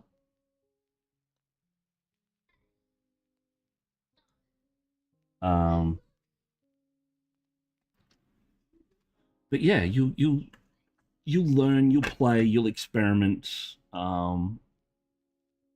You'll find you may get like a random bottle of paints from somewhere. One of the things I will mention, one of the things that is very important that I mentioned to you, white is an absolutely horrible color in 99% of all paint brands. If you get a white and you're not happy with it, go out and find somewhere that sells Pro Acryl paint and buy their bold titanium white. It is a godsend. It is the best white on the market. Great coverage. It's not gluggy. It goes down smooth, and it's bright, and it's very very forgiving when it comes to painting.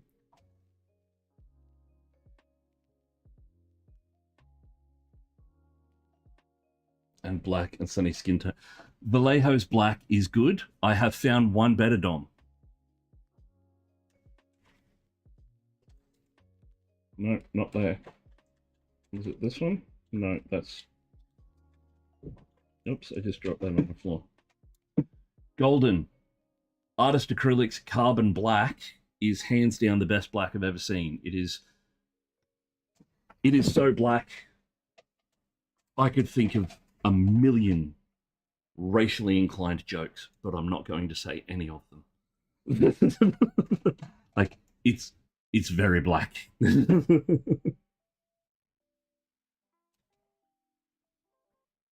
Lies. Nope. It is. I'm not gonna lie. I would never lie about something as serious as miniature painting tools. But other paints that I use, so Scale 75 and Pro Acryl are my main use. I also have the Chimera paints, so the artist paints and the Velvet inks. Velvet inks are absolutely stunning. One of the best paints I've used. 2 pieces of advice from you painters. Learn how to look after your brushes while painting and cleaning after use. Go to your local $2 shop and pick up a couple of cheap brush packs. True. Flick over to this one so we can see him. But as I was saying about the Chimera Velvet inks, which is another paint that I'm absolutely positively in love with. It's hard. It's not an ink and it's not a paint. But this is Amanita Shaman. And this is all done completely in the Chimera Velvet ink range. And this is going to be a competition piece. If I can get the stuff that I need to do the last little step. But yeah, that's one of my competition pieces for this year. And the competition season kicks off in just under 6 weeks for me. Gonna play with the new toys. Have a great night. See you, chat. What new toys? Oh, your Kadrufi. Yes. Have a good night, Dom. And I will. I'm coming tomorrow, so I'll see you. I'll see you there.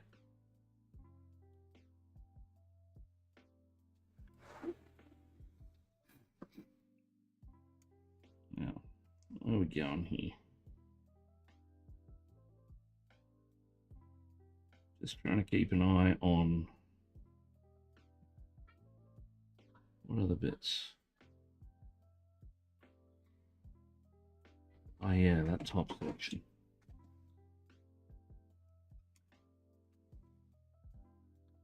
Did some spin paint. It was the wrong move to start. So now I do normal acrylics and blending base, shadow, and highlight. Well, there is no wrong place to start with miniature painting. There is various elements that are going to benefit you more, but there are also various elements that are a little bit blown out of proportion as well.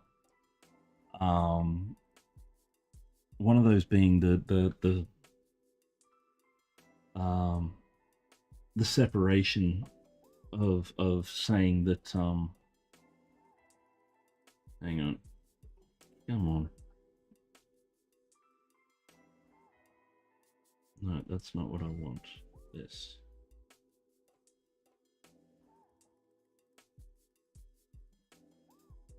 So yeah, it is that. That one paint is better than the other. If it works for you, then it's a good paint. Same with techniques.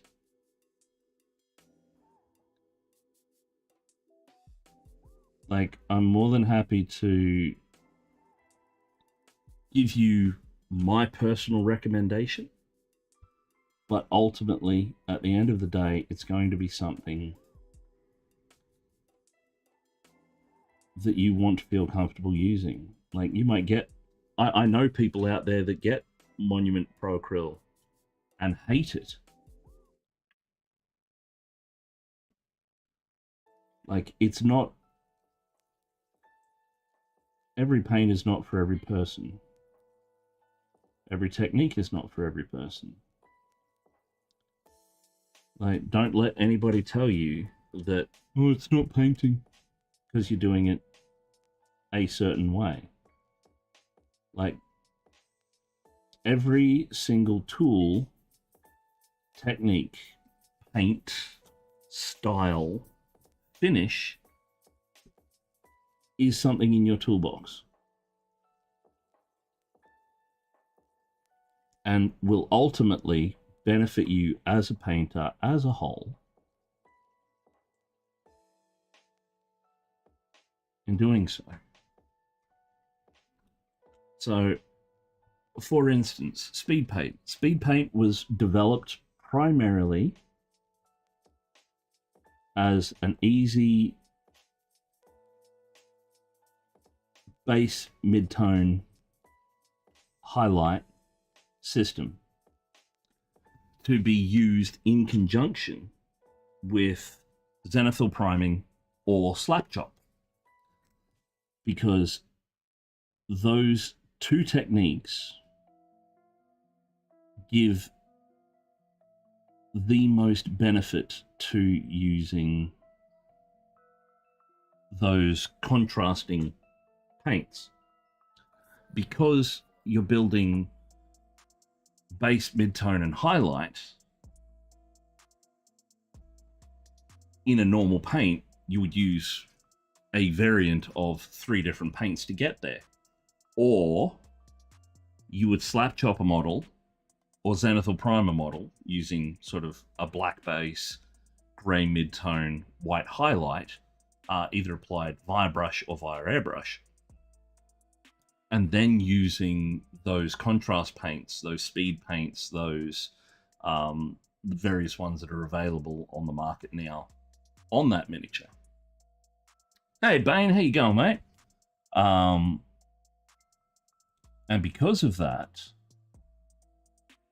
like, using those techniques on those paints is people think it's cheating and it's easy mode. It's not, because I use contrast paints.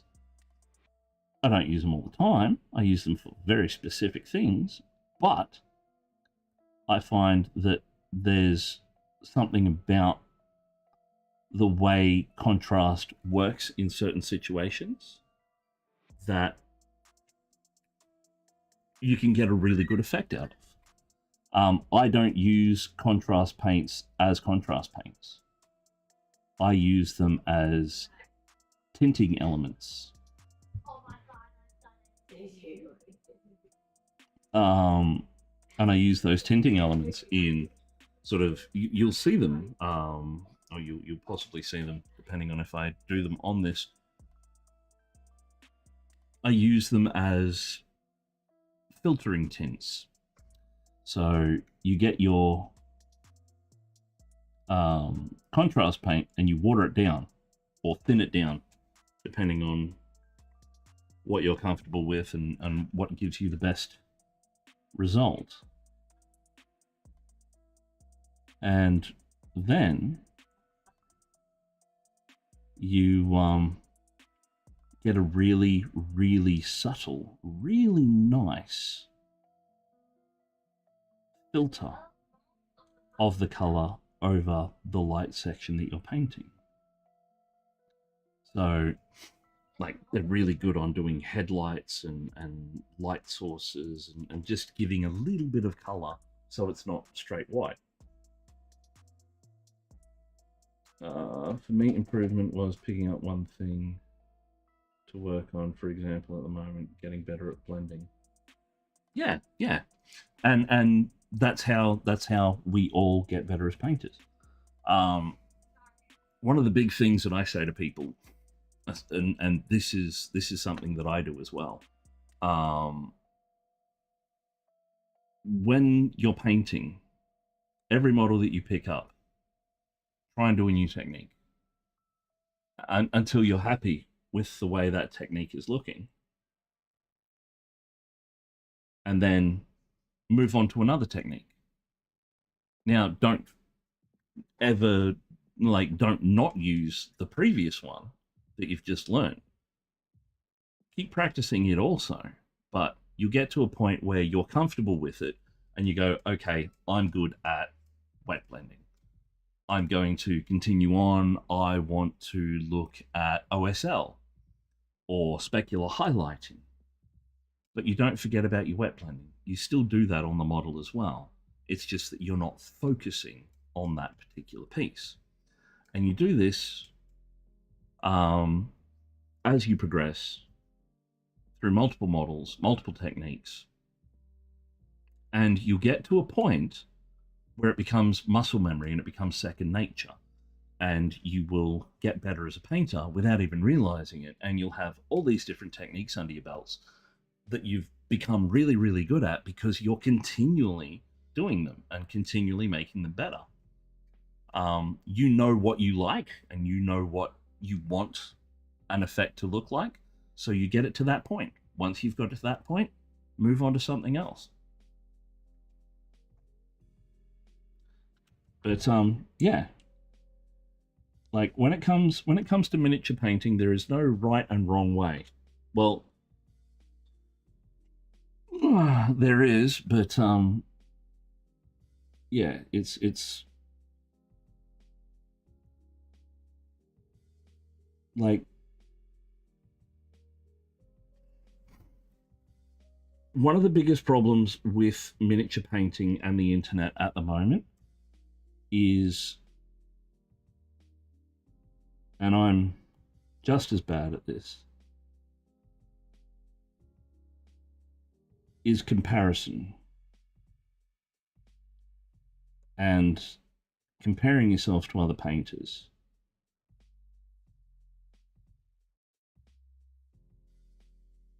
Which is going to ultimately harm your mental state.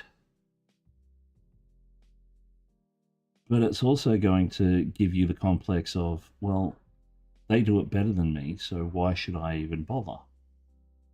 And I get struck with this frequently.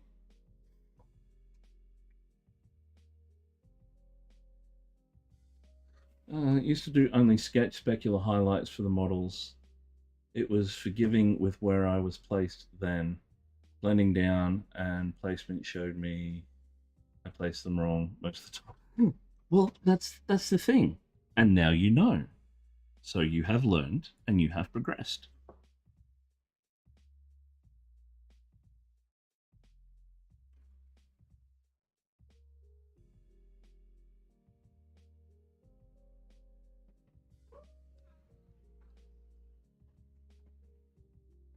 Like, one of my biggest irks is you're so talented. No, I'm not.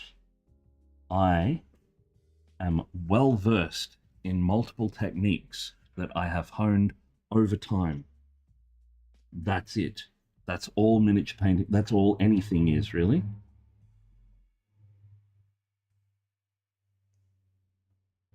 Practice, technique, repetition, time.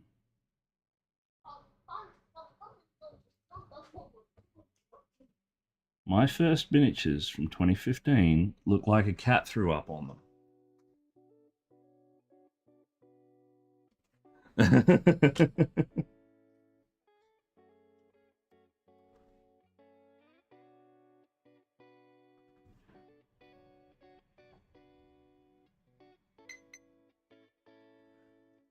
And that was, as I said, 2015. I didn't actually start doing this properly until 2 years after that. So I didn't start Critical Paint as Critical Paint until like 2017. And in that first year, I think I took my very first painting course with Natalia Orcus.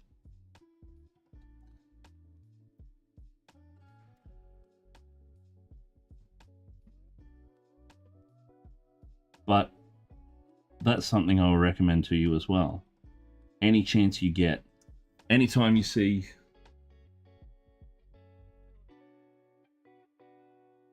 My earlier SketchUp models look like stick figures compared to my current stuff. Unfortunately, there's no skip button for the time requirement. Yeah, there is no cheat code. It's you have to do the work or you won't get better. But the work doesn't have to be difficult, and it doesn't have to be hard, and it doesn't have to be this all-encompassing thing. One of the things that I learned very early on is, like models like this, for instance, to look at this model unpainted, it is daunting. It's terrifying. It's a huge thing sitting on your table that you need to make look cool. How do you get around that? Easy. You break it up into lots of little adventures.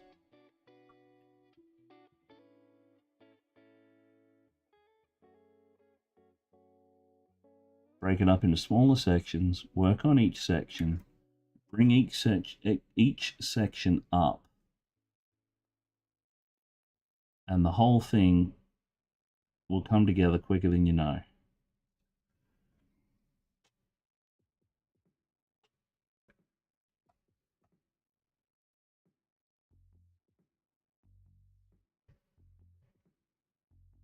And it's the same with anything, like Space Marines, for instance.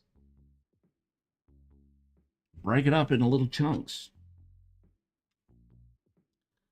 Break it up into those techniques, and the time will fly by. Hell, I just looked at the clock before, and it already said 2 hours. There's a fast forward button though, watching Critical Paint Studios and receiving advice. Yes, I am the cheat code.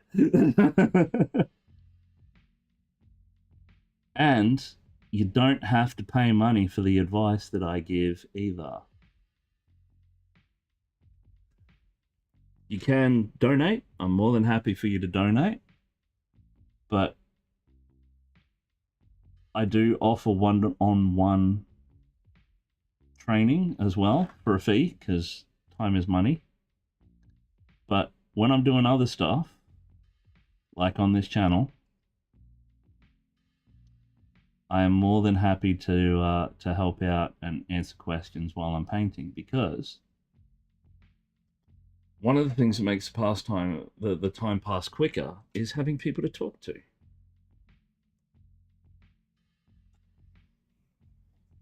Finally finished my first Tyranid model, Ripper Squad. Oh, nice! Head knowledge is great, but you can't skip the physical part of learning. Got to develop the fine motor skills and the muscle memory. And that comes with doing what I mentioned. So tackling a new technique, getting that technique to a level you are happy with, moving on to the next technique. It all comes down to time and repetition.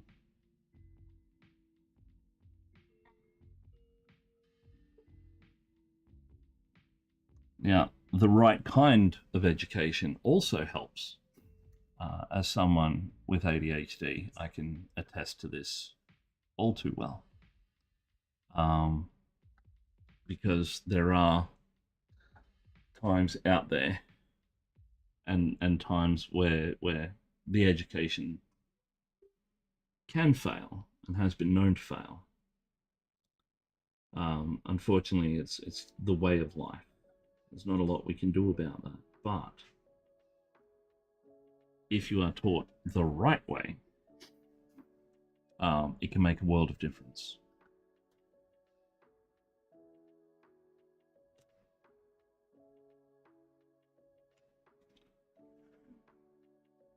So, yes, feel free at any time to ask questions. Even when I'm not streaming, hit me up on Instagram or hit me up in the Discord. I will be happy to answer questions. I woke up this morning to a message from Tellius, who I don't know if he's been on today. I can't remember. You learn the wrong way to do something, you'll spend your whole life trying to unlearn it. Exactly. And in more cases than not, that is the reason for quite a few problems. Yeah.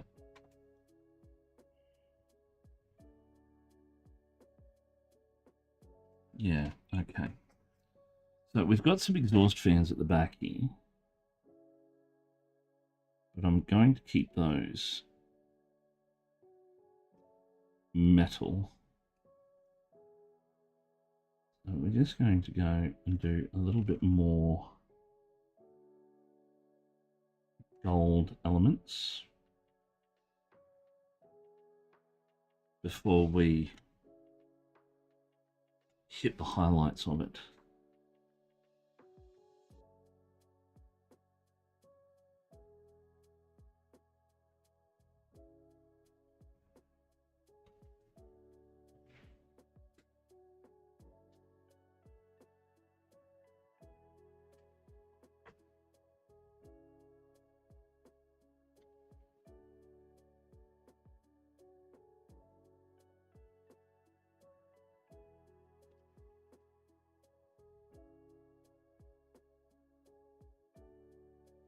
Knowing what I know now, like, okay, perfect example. Knowing what I know now about this model and the way this model fits together, I would have painted a lot of its sub-assembly. But we're here now, so we'll do what we can with what we got.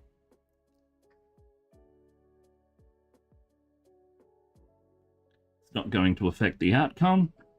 It's just going to affect the grief that it gives us.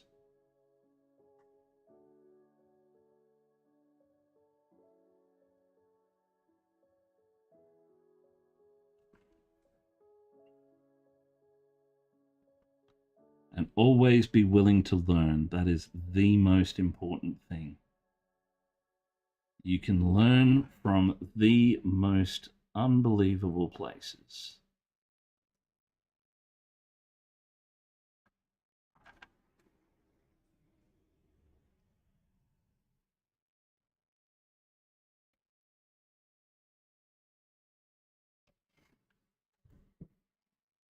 I'm here just painting. Ah, well, there we go. I'll get another Beyblade box.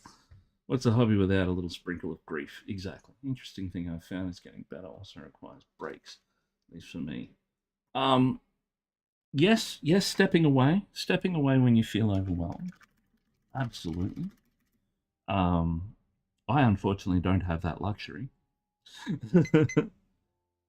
If I don't paint, I don't get money. And if I don't get money, I don't live. And if I don't live, I die.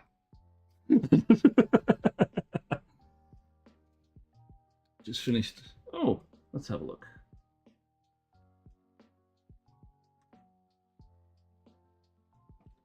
Oh, no, that's mine. Completed minis. Goes to Latelius. Oh, is this another one of you? Oh, very nice. One of the clear ones. Looks like it's got clear elements in it. That's cool. I like that. That's very nice. That's very cool. Well done. He do not paint, therefore he do not end. Precisely. Like I've been painting. That there have been times where I've taken breaks due to illness and bits and pieces, but I've been painting pretty much 8 to 10 hours a day for the last 10 years. Translucent. That's it. That's the word I forget words all the time, so you'll have to forgive me. Part of the condition, part of the territory, unfortunately. It just happens. I have no control.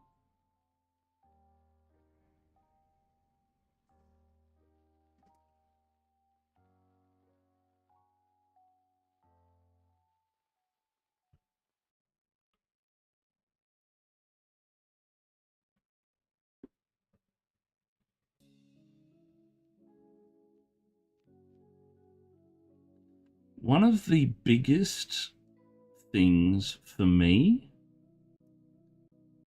as far as like progressing and progression, was getting the right tools. So if you're a new painter, yes, absolutely start out with some synthetics and the brushes from Warhammer and Army Painter and all the rest. Don't waste money on Kolinsky Sables yet. Kolinsky Sables have a very steep learning curve to look after them correctly, and you will ultimately be wasting your money getting them this early in your painting career. Saying that, there are cheap ways of getting Kolinsky Sables. So, Palm.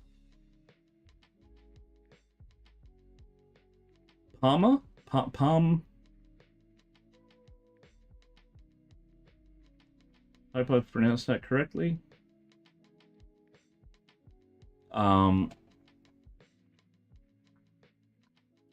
If you pick up yourself, and you do want to experiment with Kolinsky Sable brushes to see what they're about, I would recommend getting yourself some golden maple brushes. They are extremely well built. They are very forgiving, and they are cheap. The Crimson Brush is a national level painting competition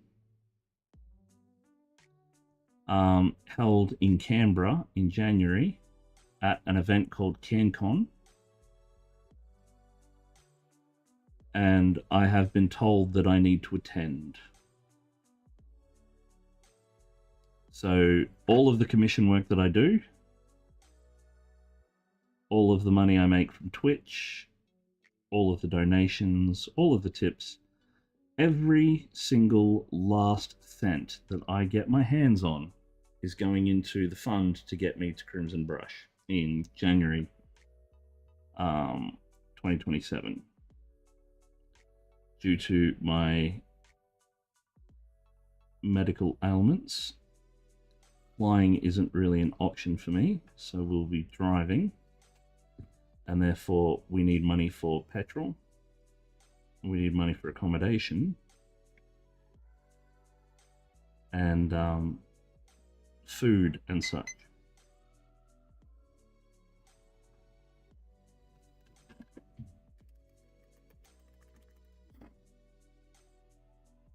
So I've been told by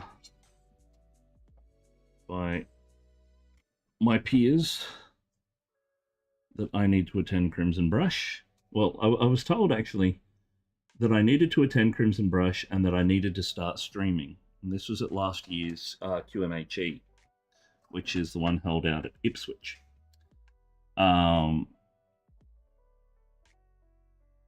So I started streaming, and the money I earn from streaming goes towards getting me to Crimson Brush.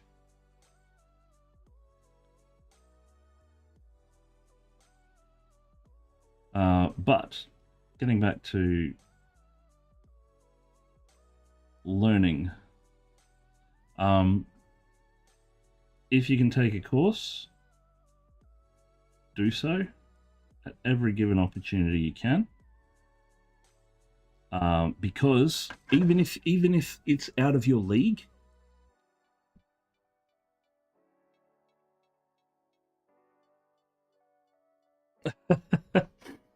well, I'm actually pretty busy. Because there's this one currently, which is yours. I've got half an army over there in the wings, waiting to be painted. That's the next one. My 3D printer died a horrible and painful and unrecoverable death yesterday. So now I also need to buy a printer, because without it, I can't do commission printing for people, which isn't a lot of money, but it's still money.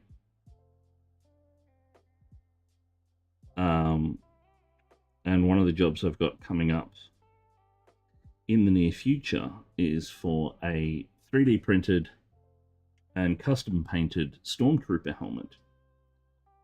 And if I don't have a printer, I can't do the job. I'm currently talking with Anycubic about one of their particular printers that Bain put me onto.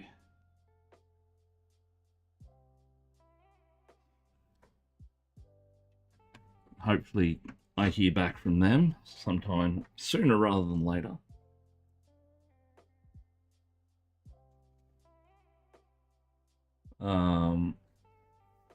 Unfortunately, life gets in the way quite a lot. And yeah, the lack of funds is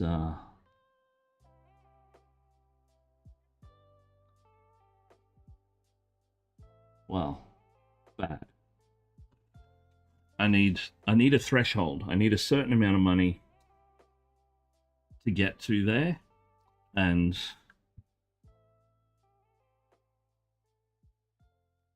unprecedented times keep happening. Like, my printer was working rock solidly. It was working beautifully. And then it died.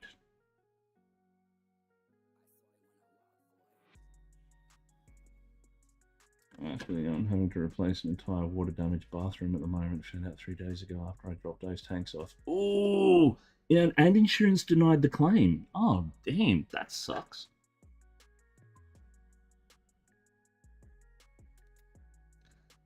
But yeah, the other, being a commission painter and trying to get to Crimson Brush is a double-edged sword, because while yes, the money is fantastic,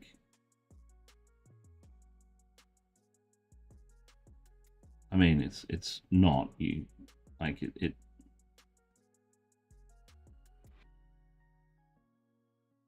the problem with miniature painting is, until you're like a global sensation, you can't actually charge what you're worth.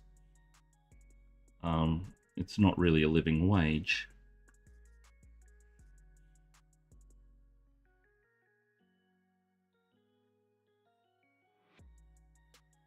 Considering the time invested in something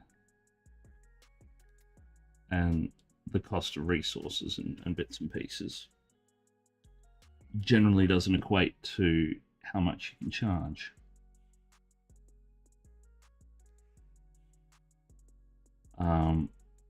But the more I do commission work, the more money goes into the kitty. However, the less time I have to do the competition pieces that I need the money for. Well, is it true, Don? So was it really unprecedented? It wasn't. It wasn't. But not just that. There's other things that have popped up as well.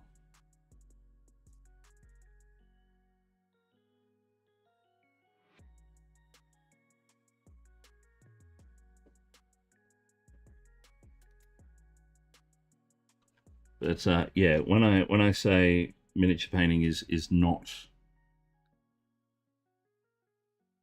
glitzy and glamorous,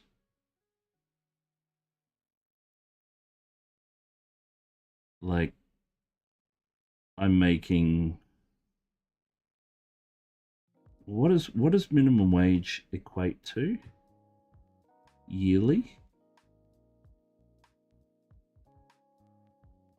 If you look at it in that regard, I'm making less than 1/3 of minimum wage. Yet I'm still working my absolute butt off.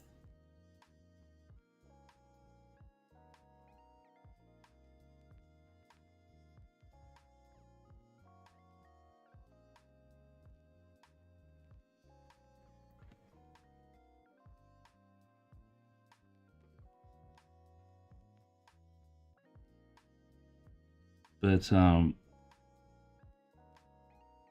as an example, how I can make that situation better for myself is getting more recognized. It is cool. I do enjoy it. Getting more recognized as a miniature painter gets you closer to the ability to charge better. It's difficult to put into sort of a proper way to understand it. It's I can't think of any other like thing that is like miniature painting that I can preface. Like it's not like working an apprenticeship. Like you do the hard yards as an apprentice so you can get the qualifications so you can then earn the money respected of the service that you provide.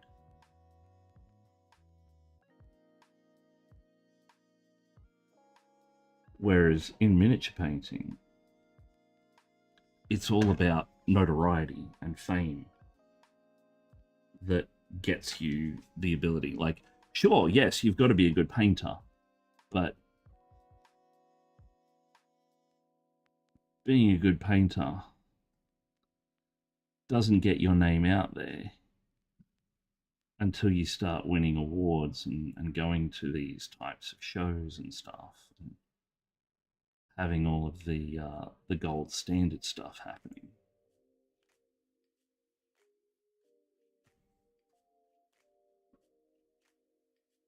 Yes, yes, it is. It is a skill set. Um, Having a good eye for color and the ability to replicate that is important, but it's only half the battle. The other half is actually getting known. Once you're known and people know who you are, they know the caliber of your work. Just like our situation, actually, Chutzi. As an example, how did you find me? I'm guessing a Google search on the internet would have brought up my details.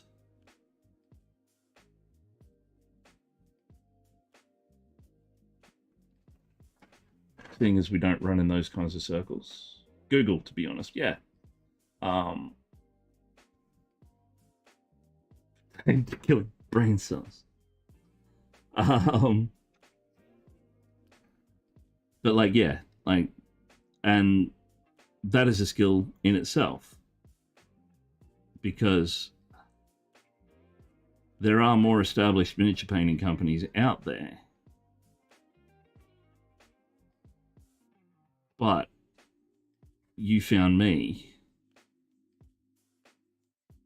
through my Google Foo skills and my SEO skills, which I must admit aren't great. I cheat any chance I get with stuff like that, but I kind of know what I'm doing when it comes to that from my previous roles in government and such. So that's a thing. But having said that, yeah.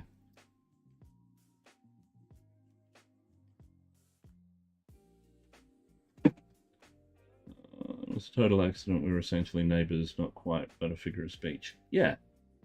Paint is all about the presentation first and skill second. Skill retains customers. Presentation gets them in the door. Exactly. So you've got to be the best you possibly can with what you got. Otherwise, nobody cares. You can fade into obscurity quite easily. I know some extremely talented miniature painters that do not get their dues. One of them is starting to, which is fantastic, and I love that.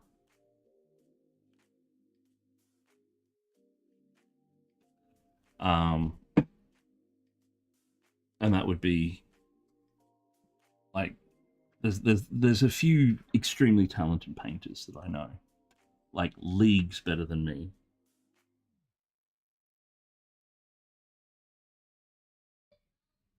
I feel very fortunate to know them.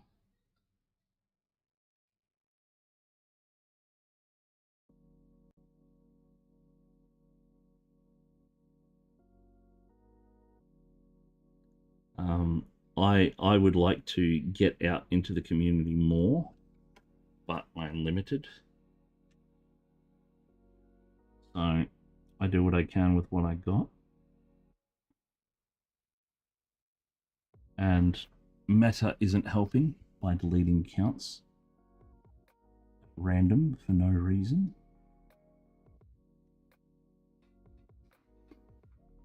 So I'm having to rebuild my Instagram and my Facebook and all the rest. And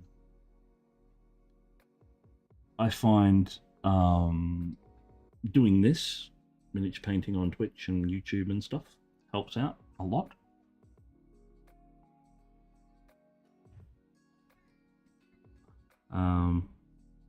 Because people can see your work and see the stuff that you do. And the miniature painting community on Twitch is also an absolutely stunning community. That I didn't tap into for a very long time, and I'm kicking myself that I didn't get into this earlier. No, that's all right. My address is on the website.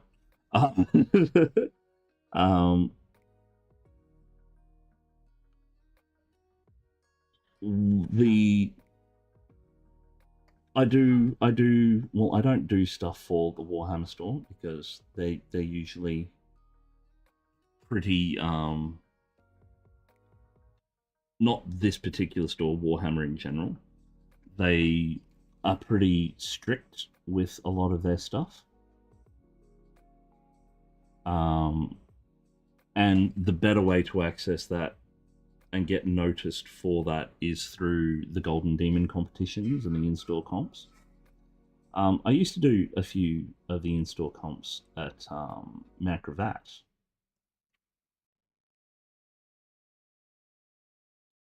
And yeah, I didn't get any work from them, but that's okay. I have no problem with that.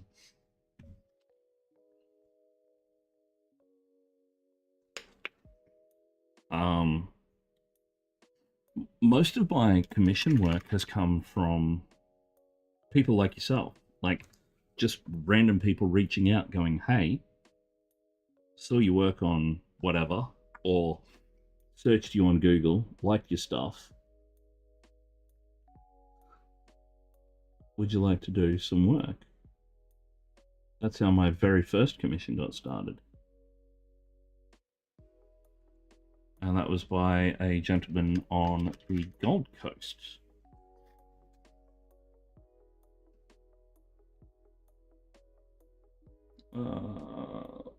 Agree, what keeps me here is the ease of legibility, both visually and information-wise. Go through the range of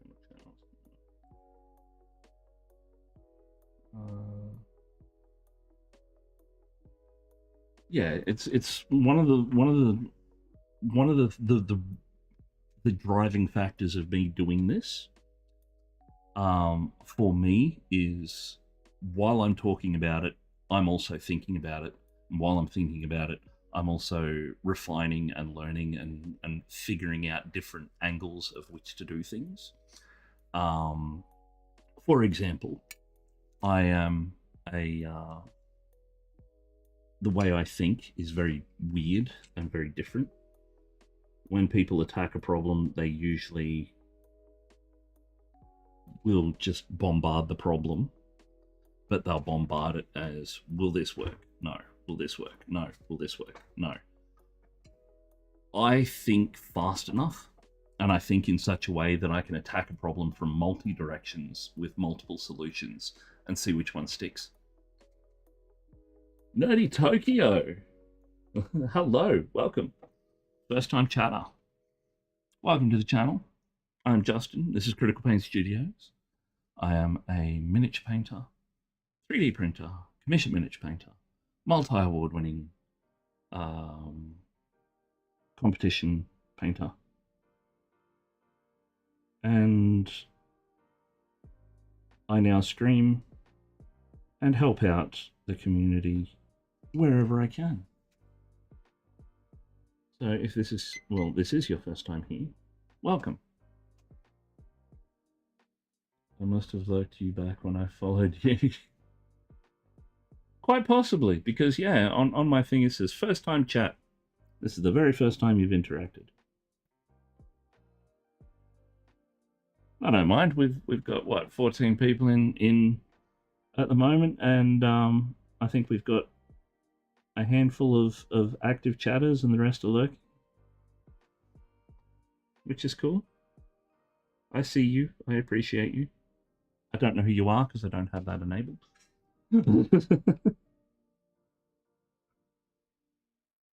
And we're also streaming over on YouTube, so anyone over there, hello, hello, hello.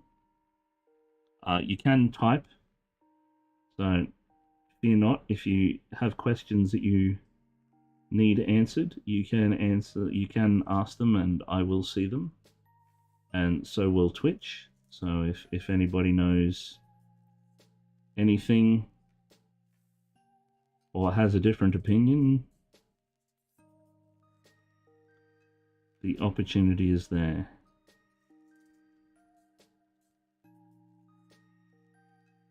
But yeah, it's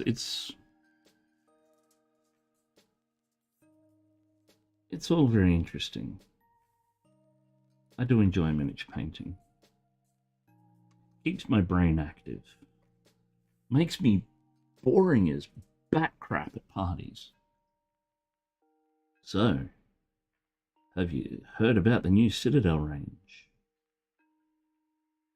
He says, hotly anticipating a debate.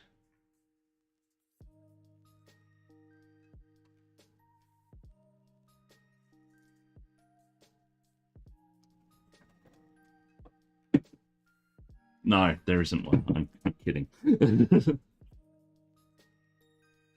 Or am I? No. Citadel is just rebranded to Warhammer. They pivoted to Warhammer, I should say. Citadel is still owned by Games Workshop, but they have ceased to be in public circles, even though it's all done by the same people in the same warehouse. Just so they've got new labels. I was just saying that as an example. And to get a rise to see if anyone was listening. Aha! You win a Cupid doll.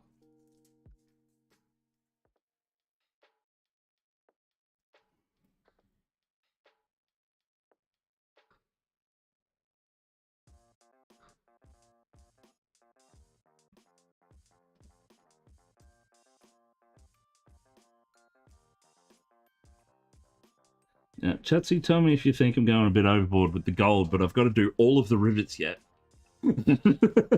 Because why?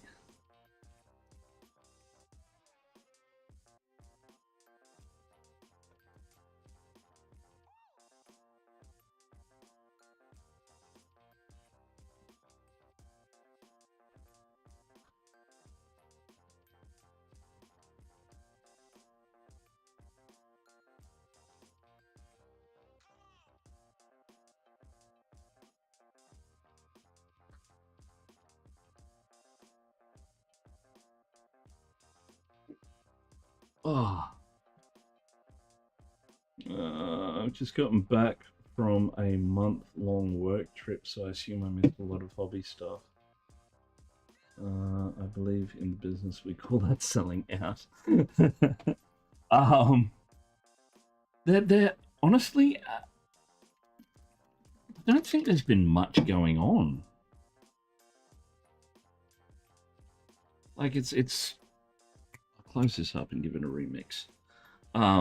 It's been pretty quiet on a lot of the different fronts lately.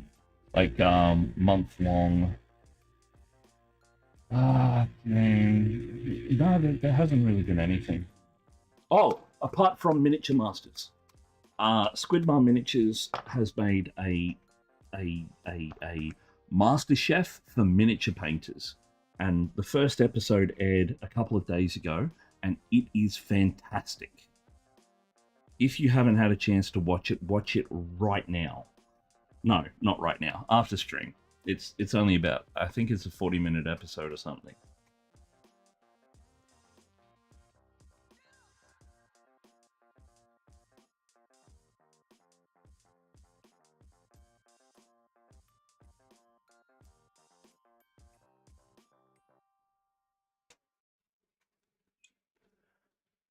But yeah, it's and I hope it continues because it's such a cool concept and such an awesome layout. Yeah, I flew back a couple of days ago and I've seen a couple of references to it.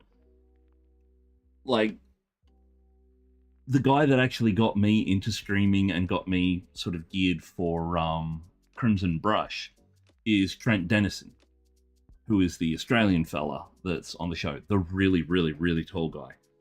And it, yeah, it's really well done. I actually messaged Emil and the team to say how well done it was. From what I hear, they all painted in 8 hours, and most of us could paint in our lifetimes. They pulled out something pretty special that first episode. That 8 hour challenge, yes, that was brilliantly done. And my respect for each of those painters has grown exponentially from that first episode. They did my boy Adrian dirty, and I'm glad that he didn't have to go home.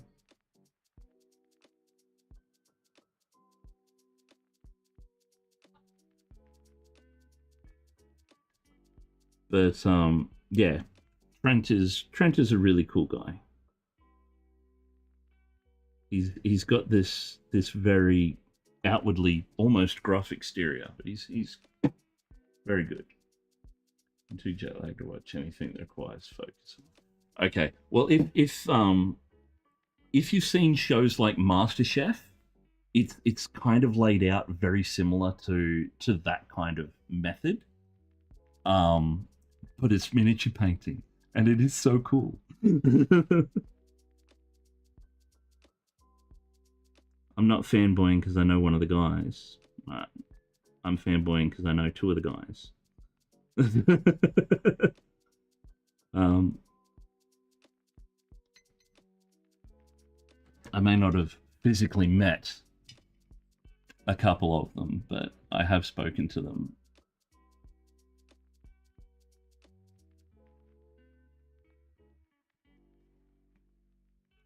Sure, I'm sure I'll enjoy it. Generally like Squidmar stuff. It's not like a lot of Squidmar stuff. I don't think. It's more a show, like a proper, fully fledged television show.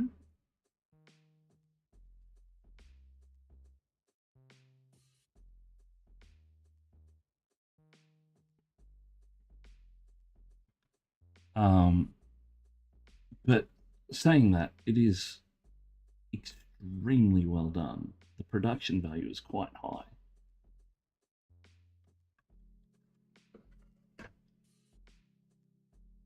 least production quality standpoint, I know what I can expect. It blew me away at how good it was. At how good it was presented. Emil's videos are always really, really good. This was something else entirely.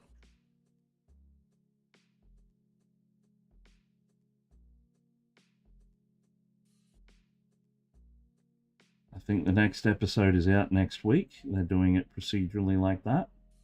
And I can't wait. Like, I'm itching to see what the next challenge is.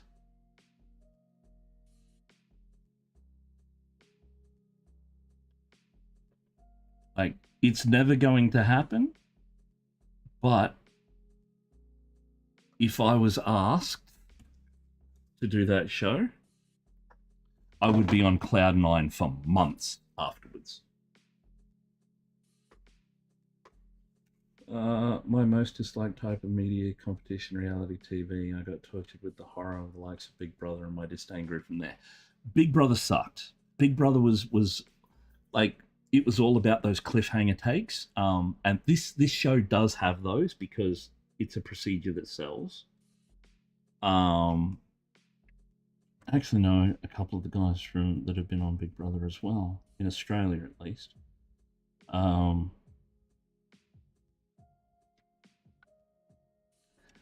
But yeah, it's very much.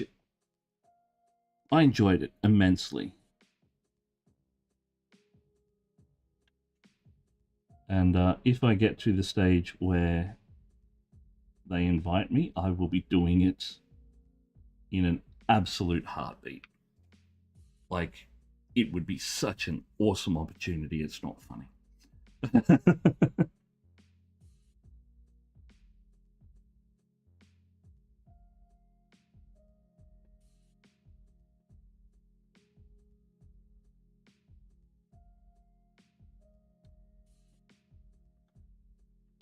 As I said, I am not the kind of person that would be ever considered as a contestant on something like that. I've always been the bridesmaid and never the bride when it comes to things like that.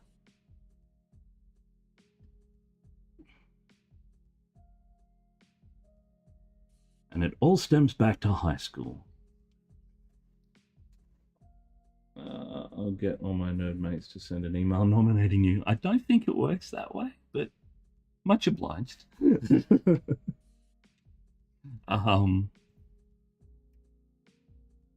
Yes, I was the guy that hung out in the art department in high school, and like, so much so when I repeated year 12, they gave me my own set of keys. That's how often I was there. Like, I was opening up the art department for the teachers and the faculty. Nerd! But as a result, my work went away to moderation, which is the national committee that scores work and weighs your work against all of the artists in the country. And I came back in my first go at year 12. I came back as the best in the state. And in my second year of year 12, because I repeated, I got best in the country. But I didn't get the art medal because I wasn't the right fit. I.e., I lived by myself. I worked to support myself. I didn't really sort of have a school uniform. I got confused for a teacher more times than I was a student because I looked nothing like a student. I looked like an art school dropout from the 70s. I'm not kidding. Um, and yeah, it was handed off to the daughter of one of the teachers who got a B for the year after playing the safe game. That didn't amount to much anyway. My my life took other turns. Good old nepotism. Yep. Probably worried you'd paint another orange goblin. Ha ha ha. I physically remove myself from the building this week on blah.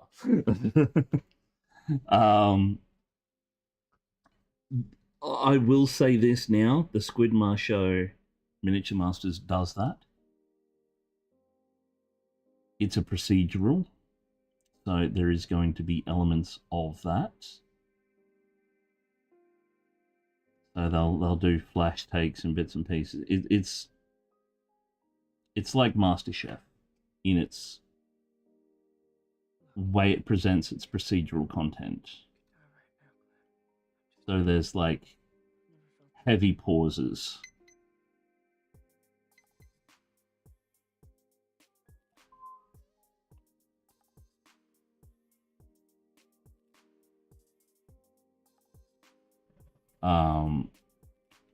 In the show with dramatic tension music and all the rest.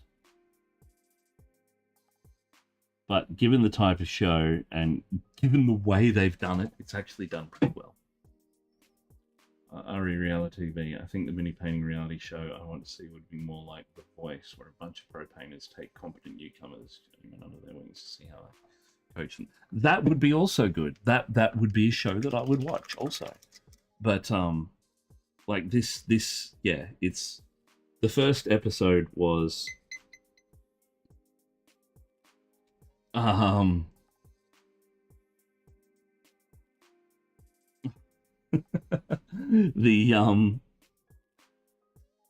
friend of mine is actually watching. I just saw your messages. Does it look good? That's cool. I'm happy that it does. Part of the battle is won. But it's one of those things that I should have done it more like a nature documentary where they follow an artist around the natural habitat and narrate over. No, absolutely not. As we see here, we have Critical Paint Studios in his natural environment, desperately trying to secure funds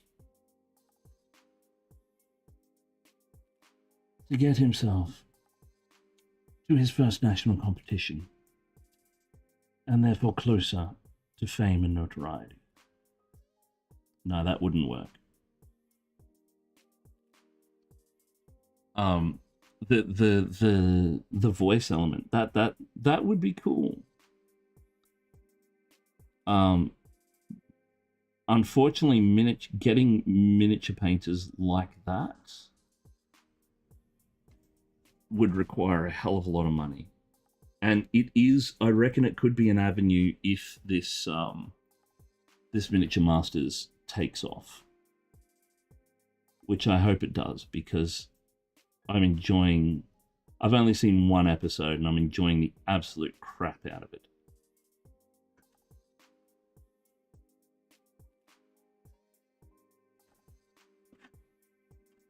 Like, I too hate those kinds of shows.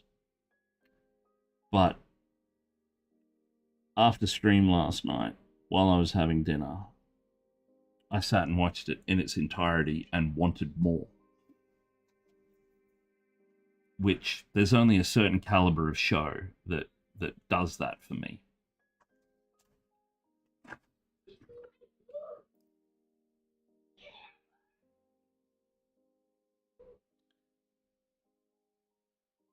And I'm so happy that it's time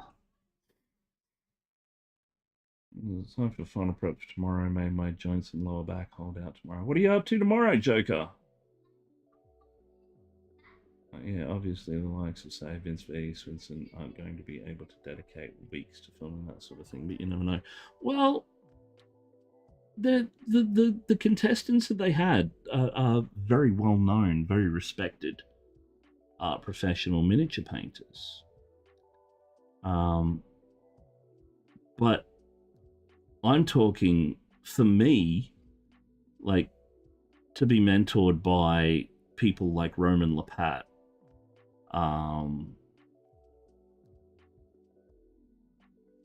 Vince is a very talented painter. He would be on that list. Eric Swinson, absolutely.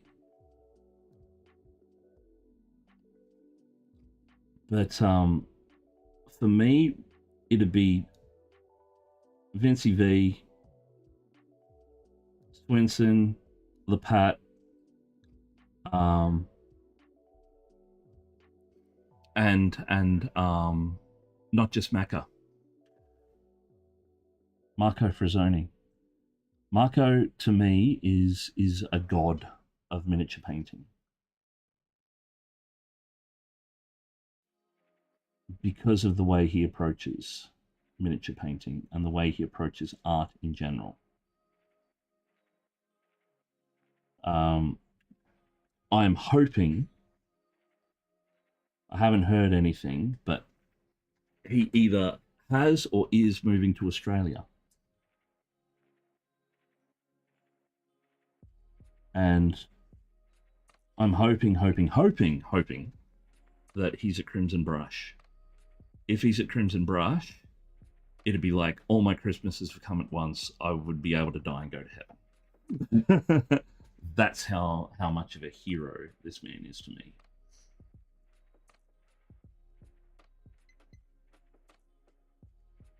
I just found out who we're rating.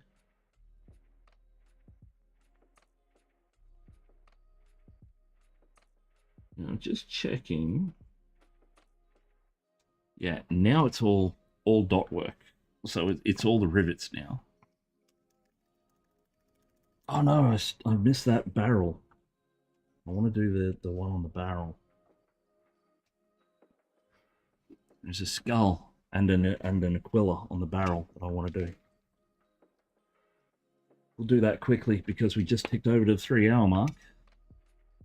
So we'll give Skits a minute to set up, and we'll go and annoy the crap out of her.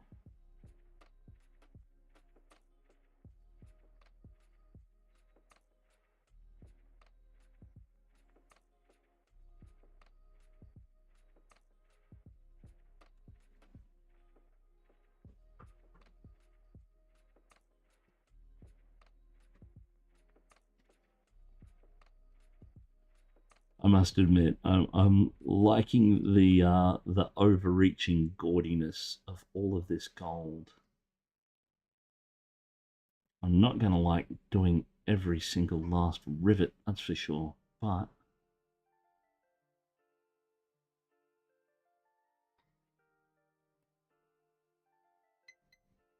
pleasure and pain.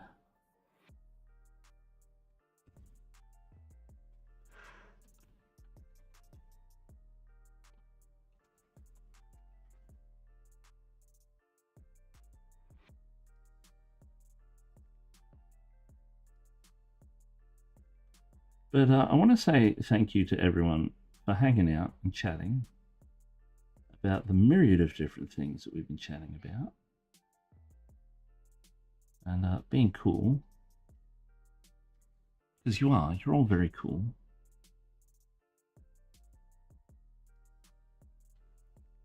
Not because you're hanging out with me. Well, not for hanging out with me, because you're hanging out with me.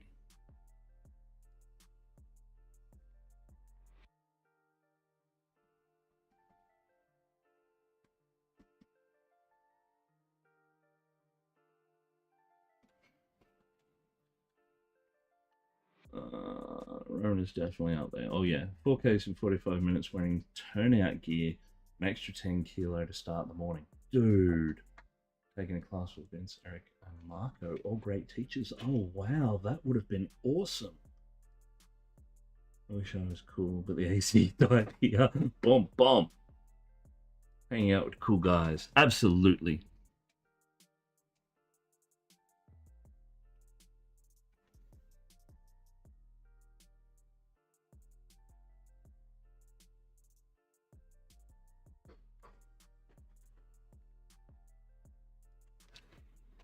The crazy part is this is our first path. Before you finish up, can I have a quick pirouette of the big guy? Yeah, no problem. I'll just finish off these 2 plates that I can see that need a little bit of touching up.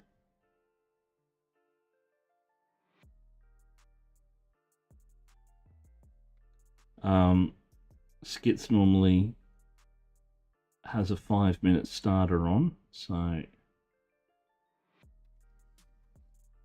we've got a wee bit of time.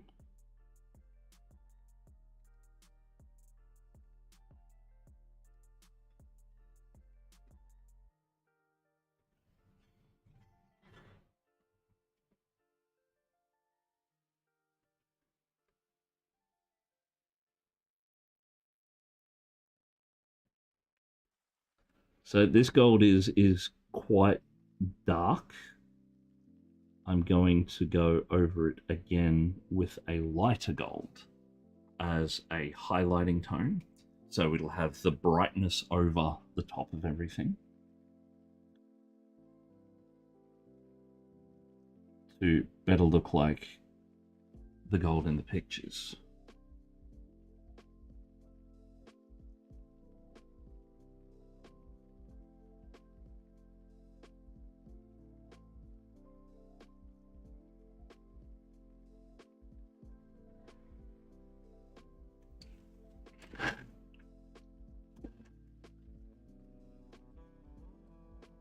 Yeah, we're good.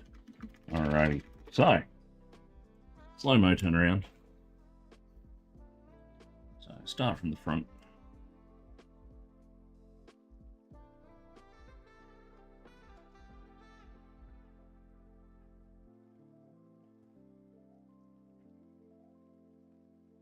Couple little touch-up bits here and there that I'll need to do.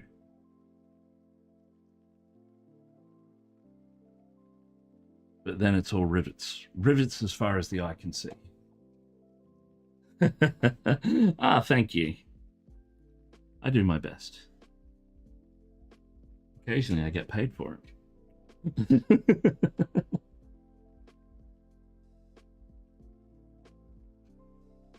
Just do the last bit on this, and then we'll go raidy raid.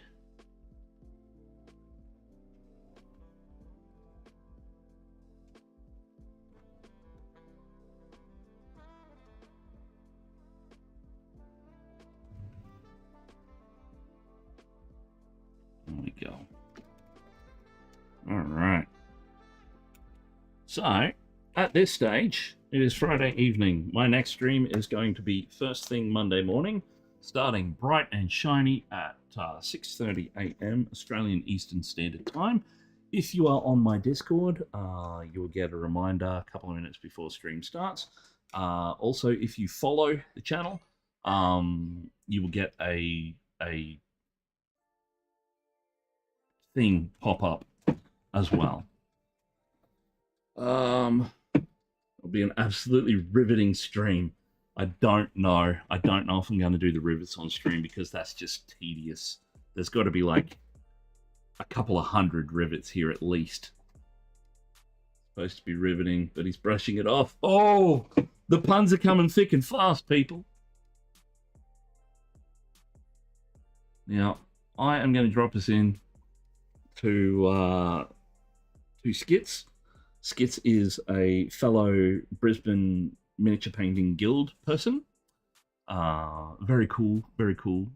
She paints Warhammer stuff. Commission painter as well, like myself.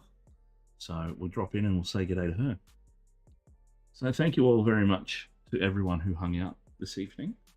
And I'll see you all on Monday. Let me just get this queued up. So, following, same category. Skits, there we go.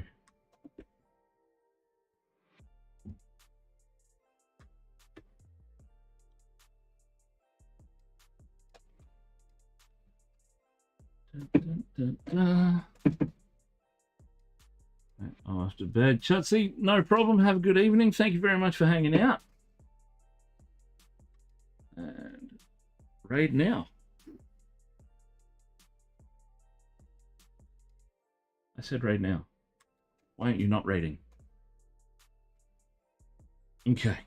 I'll catch you all later.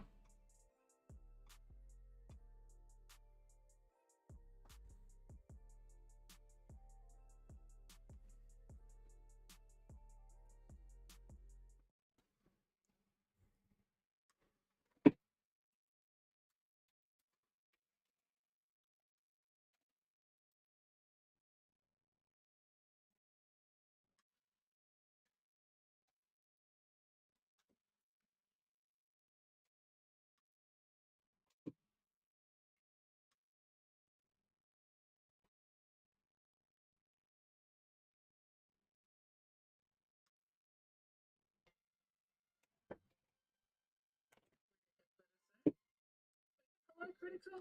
How was your stream? What were you working on? Hello, Nerdy Tokyo. Great, it's great.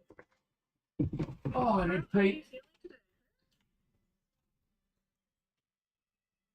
Greetings to Chuck Capybara with the armored hamster rider.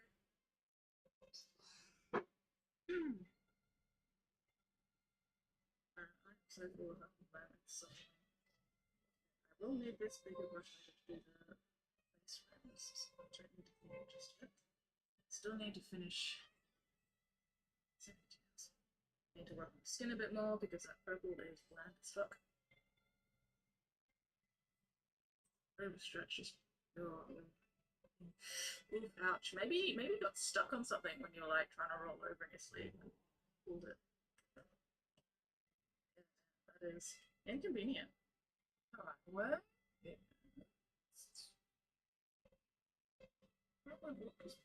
Really don't want this paint. That's usually a good choice.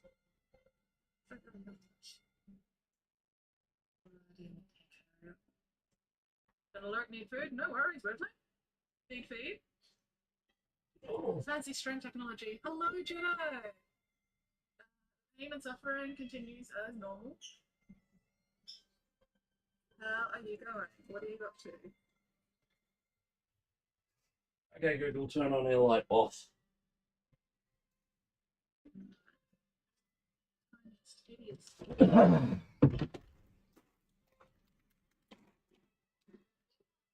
Oh.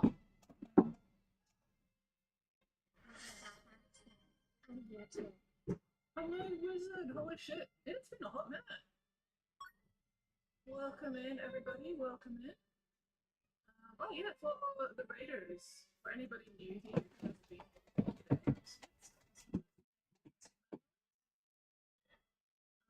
tonight I am hopefully going to finish off this bloody